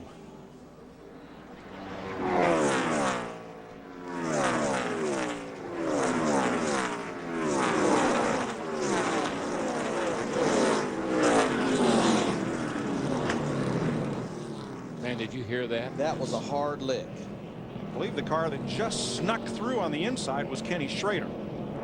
There it is again. Some of that old bump drafting stuff that we saw at Daytona. Hadn't seen any of it since Daytona, but got very similar results what we saw happening at Daytona. That road gets the car airborne. Now it is Schrader who comes by on the inside and misses Andretti. But Andretti comes down off the bank right in Tim Sauter's path. Darrell, we've talked at length about why these drivers don't all just lift out of the throttle when something happens up ahead, but something might run into you if you do. That's got to be a hard choice to make. When to back off, when to get out of the throttle. Well, you first thing you try to do is miss the wreck. You take your best guess. Should I go high? Should I go low? Sometimes you're committed and you can't make a change. You can't just turn these cars on a dime. And all of a sudden you realize I'm in trouble. You go for the brake, and it's the worst thing you do. And the car slides down in front of you, bam into it. And Mike, he very well probably was out of the throttle, but remember, at the end of that back straightaway, you're running 170 or better. Even out of the throttle, you're probably still 140 or 50 miles per hour. Yeah, the TV just does not do it justice to how fast and how quickly you're closing. We heard John Andretti say he was okay and drop the window net. We just saw Tim Sauter walk to the ambulance. They are okay. Their cars are not. Fourth caution flag today. Kevin Harvick, Matt Kenseth, Casey Kane waiting to settle this. On a set of tires on a long run being 20 or 30 laps, feel like most of these teams only have one set of tires left. I'd say they maybe want to save them, maybe hold on to them. That's exactly what Tony Stewart and his crew were discussing, what to do about their remaining tires. You know, the other guys are going to stay out, and this is going to be a jumbled up mess. Yeah, I agree. I concur. I think we should save them. Are you trying to figure out what concur means? Or? No, but can you spell it? I know exactly what it means, but can you spell it? Yeah. Can you smell it or No. can you spell it? Spell it. Okay. I can't smell it and I can't spell it. S-T-A-Y-O-U-T. Down to D-I-C-K. The J.J. Yaley dinner conversation continues. Under caution, Jason Radcliffe asked him, what exactly was it that you wanted for dinner? And he went into great detail, including the marinade. They all laughed, and then a couple minutes later, Radcliffe called and said that Dick Bergman was going to have a picnic table set up for him right behind the pits. He could make a pit stop pretty much anytime he'd like and have dinner. One of the crew members, after all that happened, said, that's why we love this guy. He's fun. It's great. There was once a race team in the 24 Hours of Daytona, Bolus and Snopes. First, they brought the car in for a pit stop just to wash it. And then they brought it in, and they had a white tablecloth and silver and candlesticks, and they had dinner. And then got back in the car and went out and ran. That was some time ago. Stevie one time waving to us right there. Stevie one time gave me a ham and cheese sandwich on a pit stop. That's great. I looked at it and I threw it down and I drove off, and she broke into tears because she said, I thought he liked ham and cheese. You wanted a goodies one time, too. What'd they give you? Yeah, they gave me a Pop-Tart. Instead of headache powder. I thought something hurting, man. I'm really Speaking hurting. of headache powder. What's cooking down at the, I'm afraid to ask, at the Hollywood Hotel? Well, we always have humble pie ready for you guys. Now, what Cheesy and Daryl go together no matter where he's eating. Wait a minute. Ham and cheese, I like that. That was Neil Now, Goldberg's whose side are you on here? How about your side? Always the Hollywood right, Hotel. Let's do a quick recap, and looks like everybody's okay from what has taken place. Matt Kenseth, pole sitter, dominating the first 100 laps, leading 60 laps, his 34th birthday on Friday. And that's some problems for some of the younger guys in and out of the pits. Yeah, David Gilliland, they got in a little bit of a hurry right there. These guys had a wrench problem. They didn't get the left front tire on. He tried to drive away. That don't work, my friend. Paul Tracy. Yeah, he came in a little bit too hot. The open wheel champion right there went around the commitment cone, had to pay a penalty for that also. We have 13 drivers in their first Las Vegas race here. Kevin Harvick passing Casey Kane. Harvick has led 60-plus laps, your current leader with 35 laps to go. Kevin LePage bringing out the third caution. Matt Kenseth moving back up towards the front, running third or second with Casey Kane third, and then 40 laps to go. And you see from the nudge from Jamie McMurray, John Andretti, who celebrates his 43rd birthday tomorrow, and watch Tim Sauter fly into the picture. Yeah, the 36 car, Tim Sauter coming through there, trying to avoid John Andretti, but man, hard lick right there. To me, it sounded like somebody hitting a baseball, a Major League Baseball game right there. I mean, just a hard impact. Good thing about it, John Andretti and Tim Sauter both walked away from this accident. And John Andretti, a 43-year-old Busch Series rookie.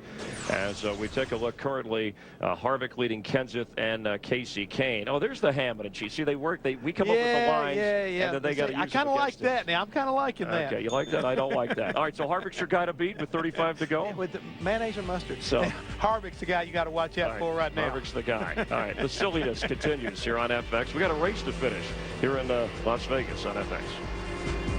News. Almost a full moon. Good news, we can see it, though. 16 lead lap cars. We're going to restart next time by. They're all in the outside lane. Led by Kevin Harvick. You'll see them come across the crawl at the top of your screen. Only 2 cars 1 lap down. Ken Schrader and Stephen Light, who's done a fine job today. There's a look at it. 7 leaders, 10 lead changes. Kevin Harvick has led the most laps, 74. 4 caution flags, 23 laps. Now, we got a bunch of agendas up here in the front right now, don't we, Larry? Yeah, I mean, if you look to the inside of Kevin Harvick, you'll see Kyle Busch in the 5 car. Remember, he got 2 laps down because he made a green flag stop right before the caution that came out on lap 149. He'd like to get one of those laps back the natural way by driving by Kevin Harvick. And right behind him is Ken Schrader in the 66. He's the first car lap down. He just wants to hold that position. We get another caution, he'll be back on the lead lap with a free pass.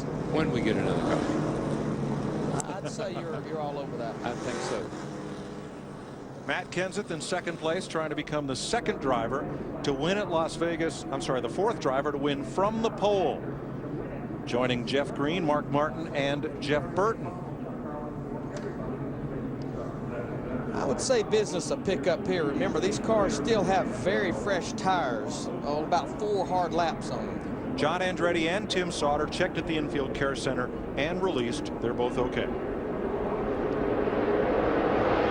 I think Matt Kenseth in that 17, he knows if he's going to make something happen, he needs to clear that 5 car Kyle Busch and make it happen in a hurry. And he does. I think he'll set sail now. I believe he'll run right on up there. And if he's got anything for Harvick, we're going to know it here pretty quickly. And Casey Kane is still right there in 3rd. He'd be lurking. And he clears the lap car of Kyle Busch in the 5.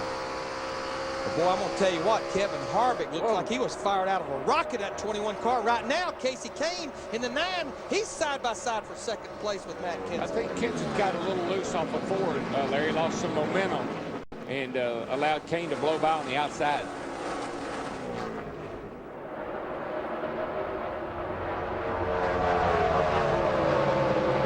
Ken says normally it takes him a lap or 2 for him to get his car really come in. We'll see how that works out here, because really Kane's car has been a lot like that. I'll tell you what, they better not mess around. 27 laps to go. Kevin Harvick in the 21 car. in that 9 just ran his fastest lap of the race here on lap 173, 32.18. Just a minute ago, remember that Matt Kenseth ran like a 31.90 just before that caution. Kenseth just doesn't seem to be able to quite hold pace in the first couple laps of this run. Kane all over Kevin Harvick for the lead. One thing, that 9 has got us some ponies under the hood. He comes marching down the straightaway. Watch him close on Harvick over there. Gets a good nose, gets his nose underneath that. Watch that thing go down the back straightaway. Got some giddy up. But I'm going to tell you what, Matt Kenseth in that 17, he's pulling back up to these guys right here. We're going to have a three-way battle here shortly. I really do believe that Kenseth's car takes about 4 or 5 laps for it to really come in and get going again. It was on the 4th lap a while ago after a caution that he ran his fastest lap. And that's about what's going on here right now. We got 26 laps to go. Steve? Yeah, DW, you're exactly right. When the last caution came out, Matt Kenseth said, I'm just a little bit loose, but the longer we go, the better I get. I'm going to tell you what, it's getting just about dark here, and the racetrack is down to 50 degrees track temperature. That means these guys are getting some good grip right now through the corners. So I think we got a couple of different agendas again, even with our leaders. I think Harvick's really good for a number of laps. Kane looks like he's pretty good for a few laps, and Kenseth seems to be the best on the long run. So Kenseth obviously doesn't want to see a late yellow.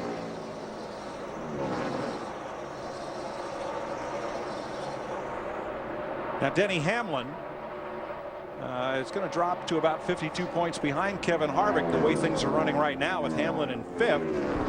Carl Edwards behind him, and for the lead, Kasey Kahne is there. He looks underneath Harvick. Not this time. He took that high line again, Mike, down there coming to 3 and 4, and really gets a great run off of turn 4.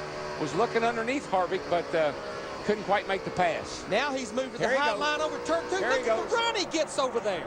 Wow. I mean, he looked like he was shot out of a cannon. He'll clear him going down the back straight. Now remember, he did that earlier, and Harvick came right back on him to put the kibosh on that move. But we've not seen Harvick move to the high side. You would think Kasey Kahne should go to the bottom now, maybe to protect that lead with the 9 car. Really tight. Somebody's saying they're tight. Is that Harvick? That's Harvick. Not only really tight, but really now having to deal with Matt Kenseth. And Jamie McMurray almost got into the 11 of Paul Menard. They are not on the same lap. But John Wood is battling McMurray in 47. Wood fighting for 10th. Great run for John up there, fighting to get in the top 10. Jed Clampen's looking good today. Yeah. Excuse me? You know, lost to Jed Clampett in Hollywood. That's what he said when we were in Mexico last year. That's right. That's the funniest thing I ever heard. Now Matt Kenseth in the 17, he's taking advantage of this tight race car. Kevin Harvick in the 21, he takes second spot away, and Kevin Harvick probably is much tighter behind these race cars because he's lost the downforce on the nose. I think the cycle of the tires, Larry, 4 laps and then a long caution, got a cycle on his tires, and you can see these guys are saying, go Matt, go. Or go Cat, go. Whichever. Well, their job is done, they hope, because if this race goes to conclusion, the last 20 laps, Kenseth may have an advantage over Kasey Kahne on the long run. We'll see. He better get up there and get after him pretty quickly. Trouble for Aaron Fike. Yeah, Aaron has had a really tough day. He's 7 laps down right now, and looks like he's just going to take it to the garage area here with roughly 20 laps to go. He'll be only the 4th car out of this race, joining Tim Sauter, John Andretti, who crashed, and Joel Kaufman.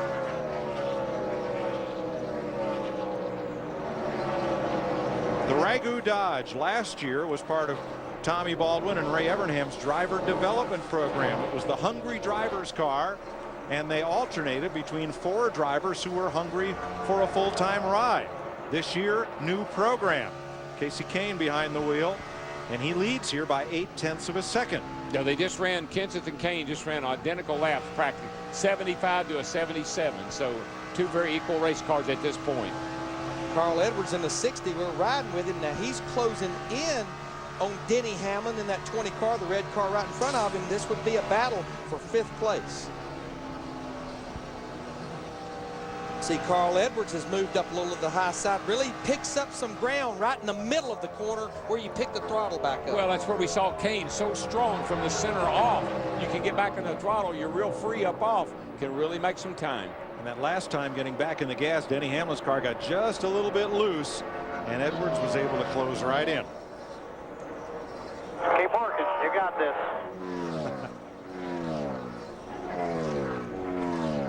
Nothing like an encouraging word from your spotter. Get you up on the wheel, tell you you're doing a good job. And that was Denny Hamlin's group telling him, you just keep working it. You've got this. 17 laps to go. Don't lose this top 5 finish here. You know, I thought that was Bobby. Actually, I thought it was 60s bunch. It sounded like Bobby Hudson, but maybe it was at 20. You're correct, Darrell. It was Bobby. Now, Hamlin, right now, he's got to try to hold on to 5th because with Harvick slipping back to 3rd, that's a 15-point swing, and it would put Hamlin just 37 back of Harvick leaving here if the number 20 can hold on to 5th place. 16 laps to go. That's how the points sit in the positions the drivers are in right now. The big loser in the points today is likely to be Bernie Lamar, 4 spots. Greg Biffle in position to gain 5. Reed Sorensen to gain 4 positions in the standings. Now this is 2 cars. They've just had a solid run today. They're still on the lead lap, and right now we only have 16 cars on the lead lap. Johnny Sauter in the 00, Jason Keller in the 1 car. These guys right now are battling for 12th position. But I'm going to tell you about Jason Keller. I mean, he knows how to finish these races. He's on a streak of 8 consecutive races going all the way back to Kansas in September of finishing on the lead lap. You do that, you're going to have good finishes. And both those cars there are basically Busch cars. They're Busch. They're not Cup guys that are coming over and running the Busch Series. They're Busch regulars. That's a good job for both of them. And that streak actually is 9 consecutive races, working on 10 with Jason Keller. Sauter in the 00 is 12th. Keller is 13th. The car ahead of them, Kenny Schrader, is the first car 1 lap down in 17th position.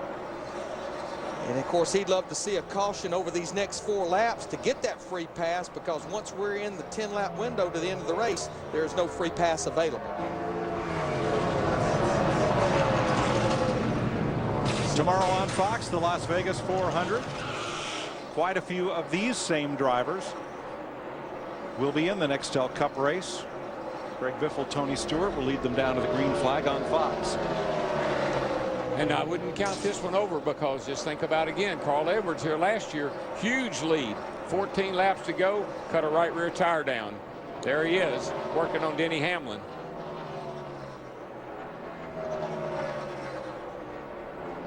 Their lap times are pretty similar. They're within 1/10 of a second. Forget about your mirror, just you and him. They are 6 seconds behind the leader, Kasey Kahne. Now, there was information being fed to Denny Hamlin. Don't worry about the mirror. Just look out the windshield and run your line. Hit your marks. You don't want to miss your marks here with 12 laps to go. Then he will get by you. Yeah, when you're running 180 miles an hour down in a corner, don't look back. I'll do the looking back for you. That's right. Jason Leffler, Jason Keller, battle of the Jays for 13th spot. A little bit treacherous running side by side, and I think Jason realizes that. Jason Keller. This battle is about a half a lap behind our leader right now. Next time by, we'll have 10 laps to go.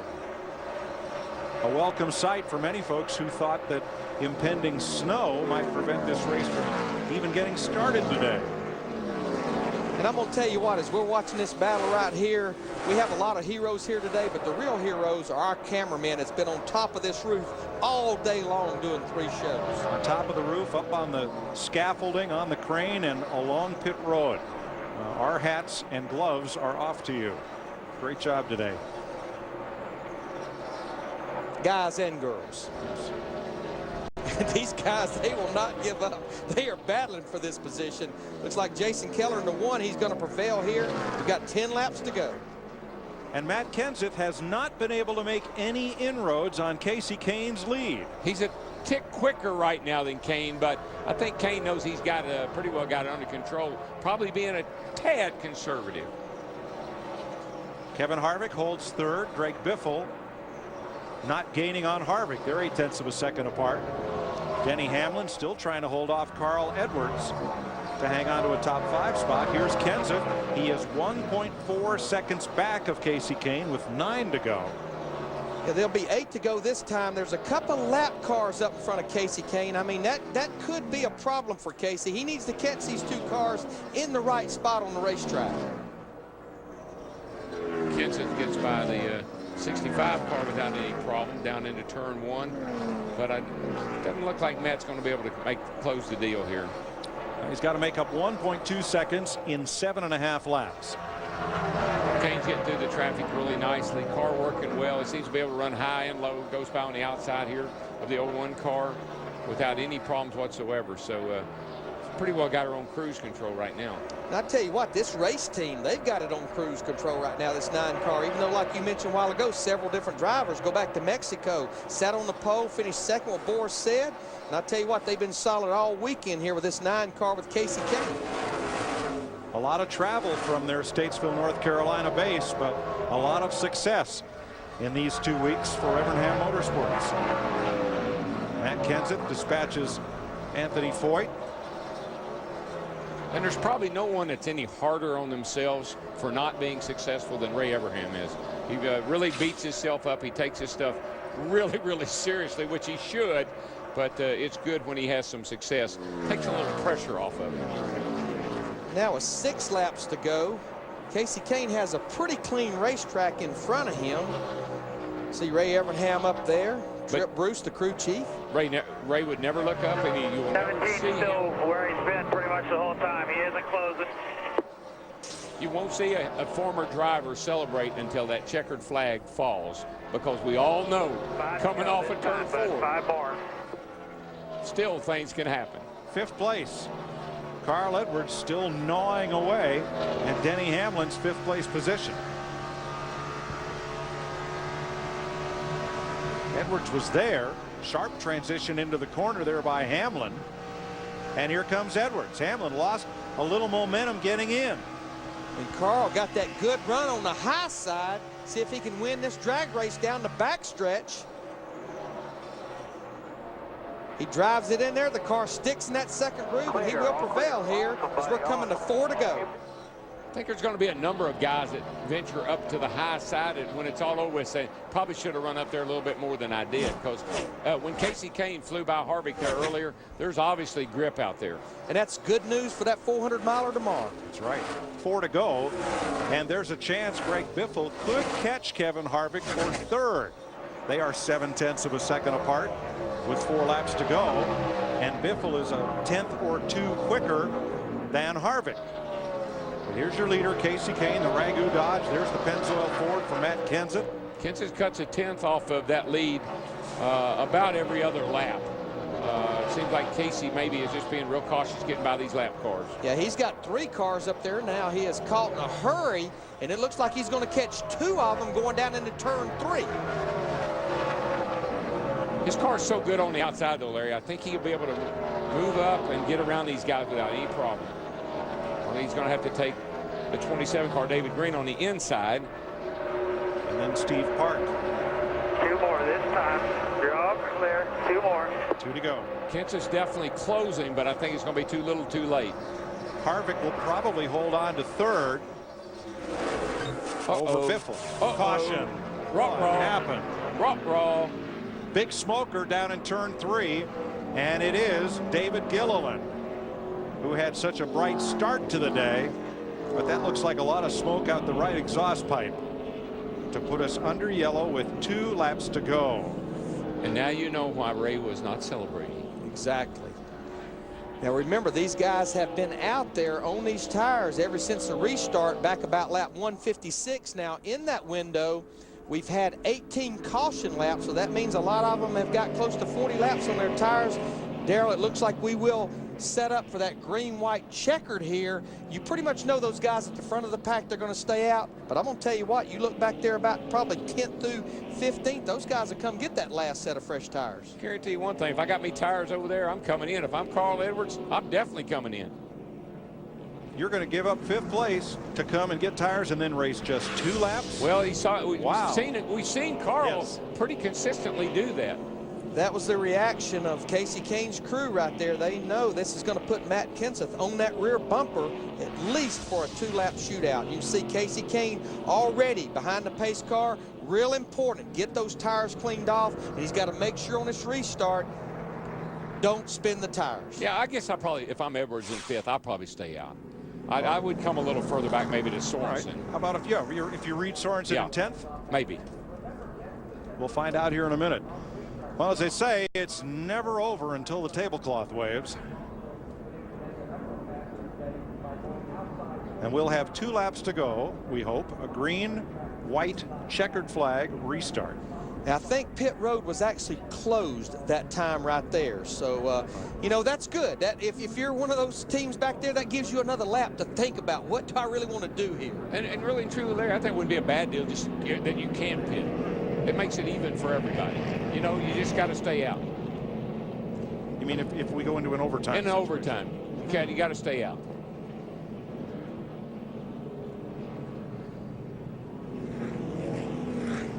We've got 16 cars on the lead lap. Now, Kenny Schrader, he is 1 lap down, but as we said earlier, within the final 10 laps of the race, no free passes available. In this restart, all the cars on the lead lap, regardless if you pit or not, it will be a single file restart, and they will all be at the front of the pack. Well, Larry, tires are worth 2 seconds a lap over old tires. But track position and getting up there to be able to use them, that's the question you've got to ask yourself. And it's really going to come down to how many drivers come to pit road, whether the leaders, you know that Kane, Kenseth, Harvick, Biffle, Edwards, the top 5 have probably got to stay out. If only a few in the back take tires, they're fairly safe. Right. If everybody from there on back take tires, And you know what I'm seeing? I'm seeing them start to spread out a little bit in 3 and 4. They want to see if the guys in front of them, maybe behind them, are going to make a pit stop here. Let me check my cards here one more time. Lay back just a little wee bit. What am I holding here? Fakers and takers. Here come the top 4. No stop. Nobody thinks it's worth it. Man. Where's the Vegas? If the glove doesn't fit, you must not pit. Yeah, well, we're in Vegas. I'm a little surprised at that one. I wouldn't have done it that way. Confounding the experts and the critics, and we have plenty of both. Only 3 drivers came in and got tires on that caution flag. Jason Leffler, Tony Stewart, Ashton Lewis Jr., the 3 cars on the tail end of the lead lap, were the only ones that bit. The only thing I can think of is maybe they don't have tires. Possibly they don't have tires to put on. I know Tony did because he talked about it, but maybe the other guys have already used all their tires. We can find out. Jeff might know. DW, I really wish I had a good answer for you on that right there, but I don't, partner. But I do agree with you. And if you got tires, why not go ahead and roll the dice? You've said it. You set it up very appropriately. Tires are worth so much on this restart. If you're back here 10th or 11th, you easily can pick up 4 or 5 positions. If you came in, went back up there, and restarted, it'd be real easy to get up there and challenge for the lead. Well done. Let's hit the casino. Let's wrap this thing up. So Harvick, moments ago, right, was in pretty good shape, and then things changed, and then, you know, Casey Kane was ready to roll home, and now we have the green, white checker, single file restart. So everything is lumped together. Well, now. what could be interesting right now, believe it or not, you look back there at J.J. Yaley and possibly Clint Boyer, they may be in the best position of them all, because when all these guys go bailing off in there, trust me, they're going to be going for broke. There may be a little bit of bumping and banging going on. He may be in the best position. He may be able to come right on the inside and drive by all of them and steal a win. And it was 2 years ago when Casey Kane finished 2nd in both the Busch race and the Cup race. He's hoping to win here and do the same tomorrow on Fox for the 400-mile Cup race. Let's rejoin Darrell, Larry, and Mike. Well, we'll see what happens to the 3 drivers who stop, because Jason Leffler will restart 14th. Tony Stewart 15th and Ashton Lewis 16th. And if, as we've said all day, fresh tires are worth 2 seconds a lap and you have 2 laps to go forward. You time your restart right on this restart. You go to the outside, you got the tires, you got the grip. You got to be able to sail by a bunch of these guys. Well, again, we've got a report from our guys and the girls in the pits that these guys like Denny Hamlin, Greg Biffle, they have tires in their pit. We've already made a note. There's 38 hard laps on their tires, but Darrell, the one thing I know teams talked about out here from the test is cycles on the tires. In other words, getting them up in temperature, cooling them down under caution. That hurts these tires. I think that's what happened to the 21 car, Harvick. He was all right until he had a little 4-lap run there, got a long caution, tires cooled off, car wasn't as good when it went back to green. Now this is the process we were talking about. Lead lap cars only, single file restart. The lead lap cars go to the front of the pack, so the top 16 cars will all be up there nose to tail on this restart. So if Kevin Harvick's tires did not like that last heat cycle, chances are cooling them off and having a chance to run here for 2 laps might not work in his favor. Is this a race between Kasey Kahne and Matt Kenseth? The best thing that could happen for Harvick is for Kenseth to be able to get a run on Kasey Kahne. They get side by side off of 2, go 3 wide down the back with the 21 on the inside. That could be a big move. Yeah, business would pick up. Yes, it would. They will wave the green flag. If they cannot complete the 2 laps without a caution, the field will be frozen and the race would be over at that point. Well, they'd still come to the checker under the caution flag, but the positions would be frozen. We get 1 opportunity at a green-white checkered finish. Kasey Kahne's Dodge, Matt Kenseth's Ford, Kevin Harvick's Chevrolet, the first 3 cars. That's what you call parity, isn't it? Again, have to be real careful not to spin those tires on this restart with these older hot tires. 2 laps to settle it. High stakes green flag. Already see it. Jamie McMurray in his 64 car. He's trying to get 2 positions on the outside, which is perfectly legal after the green flag display. And Denny Hamlin outside Carl Edwards got a good run on Edwards and clears him at turn 2. That's been an ongoing battle between those 2. Here comes that 17 looking down the back bumper here, and here comes Tony with his 4 tires. Fresh tire Tony, here he comes. 32 as well. Jason Leffler in the 32, he has fresh tires. They both get 2 positions. White flag side by side for the lead almost as Kenseth looked on the inside. Now I know we've only got 16 cars on the lead lap. We got a battle for almost every position going on right now. Got 1 for the lead, I tell you that. Kasey Kahne better not slip down here in 3 and 4. Stuart Leffler still coming. Clear by 2. They are into the top 10. 3 wide on the backstretch with those fresh tires. They're going to make it to the top 10 as they go past John Wood. Here they come for the win. Kasey Kahne in the Dodge. Kenseth loses a bit of ground off turn 4. Kahne will win it. Here comes a battle right here between Jason Leffler. Those fresh tires, he beats Tony Stewart back to the line.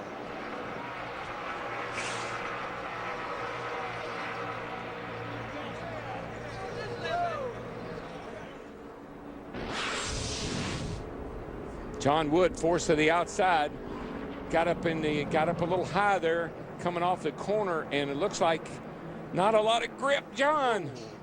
And Ashton Lewis, who also got tires in the Marines 25, got past. John went from 11th back to 14th. And the drivers who restarted 14, 15, 16 end up 11th, 12th, and 13th. Pretty good. That was worth it. The first Busch Series win by a Dodge in 2006. 5th straight season that a Dodge will go to victory lane in the series. Good job today. Kasey finished 2nd in this race in 2004, driving the number 38. This will be his 4th NASCAR Busch Series victory in 107 races. Homestead 2003, Texas, and Kansas last year. Must have some friends down in turn 1. He went down there to do his burnout. I believe he's going to go the distance this front stretch, or try to with this burnout.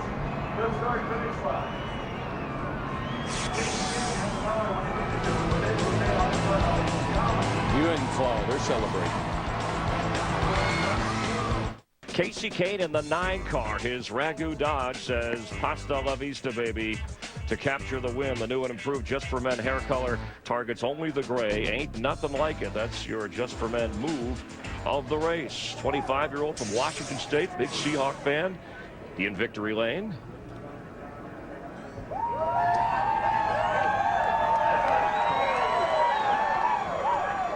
Let's check in with Steve Burns. All right, thank you, Chris. Kasey Kahne celebrating with his crew. Hey, tell us about the closing laps of Shootout with Matt Kenseth.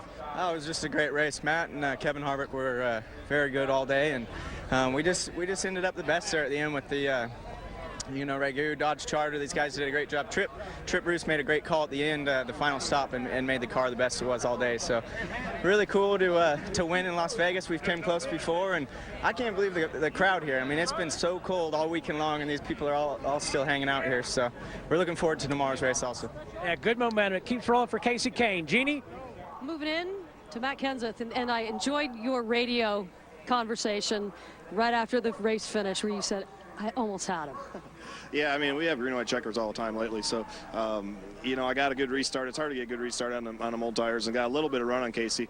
He was just so strong off, too. I thought I was going to get a little run on him there and just couldn't get it done. You know, my car was real tight at the end of runs, and just didn't quite keep up with the head.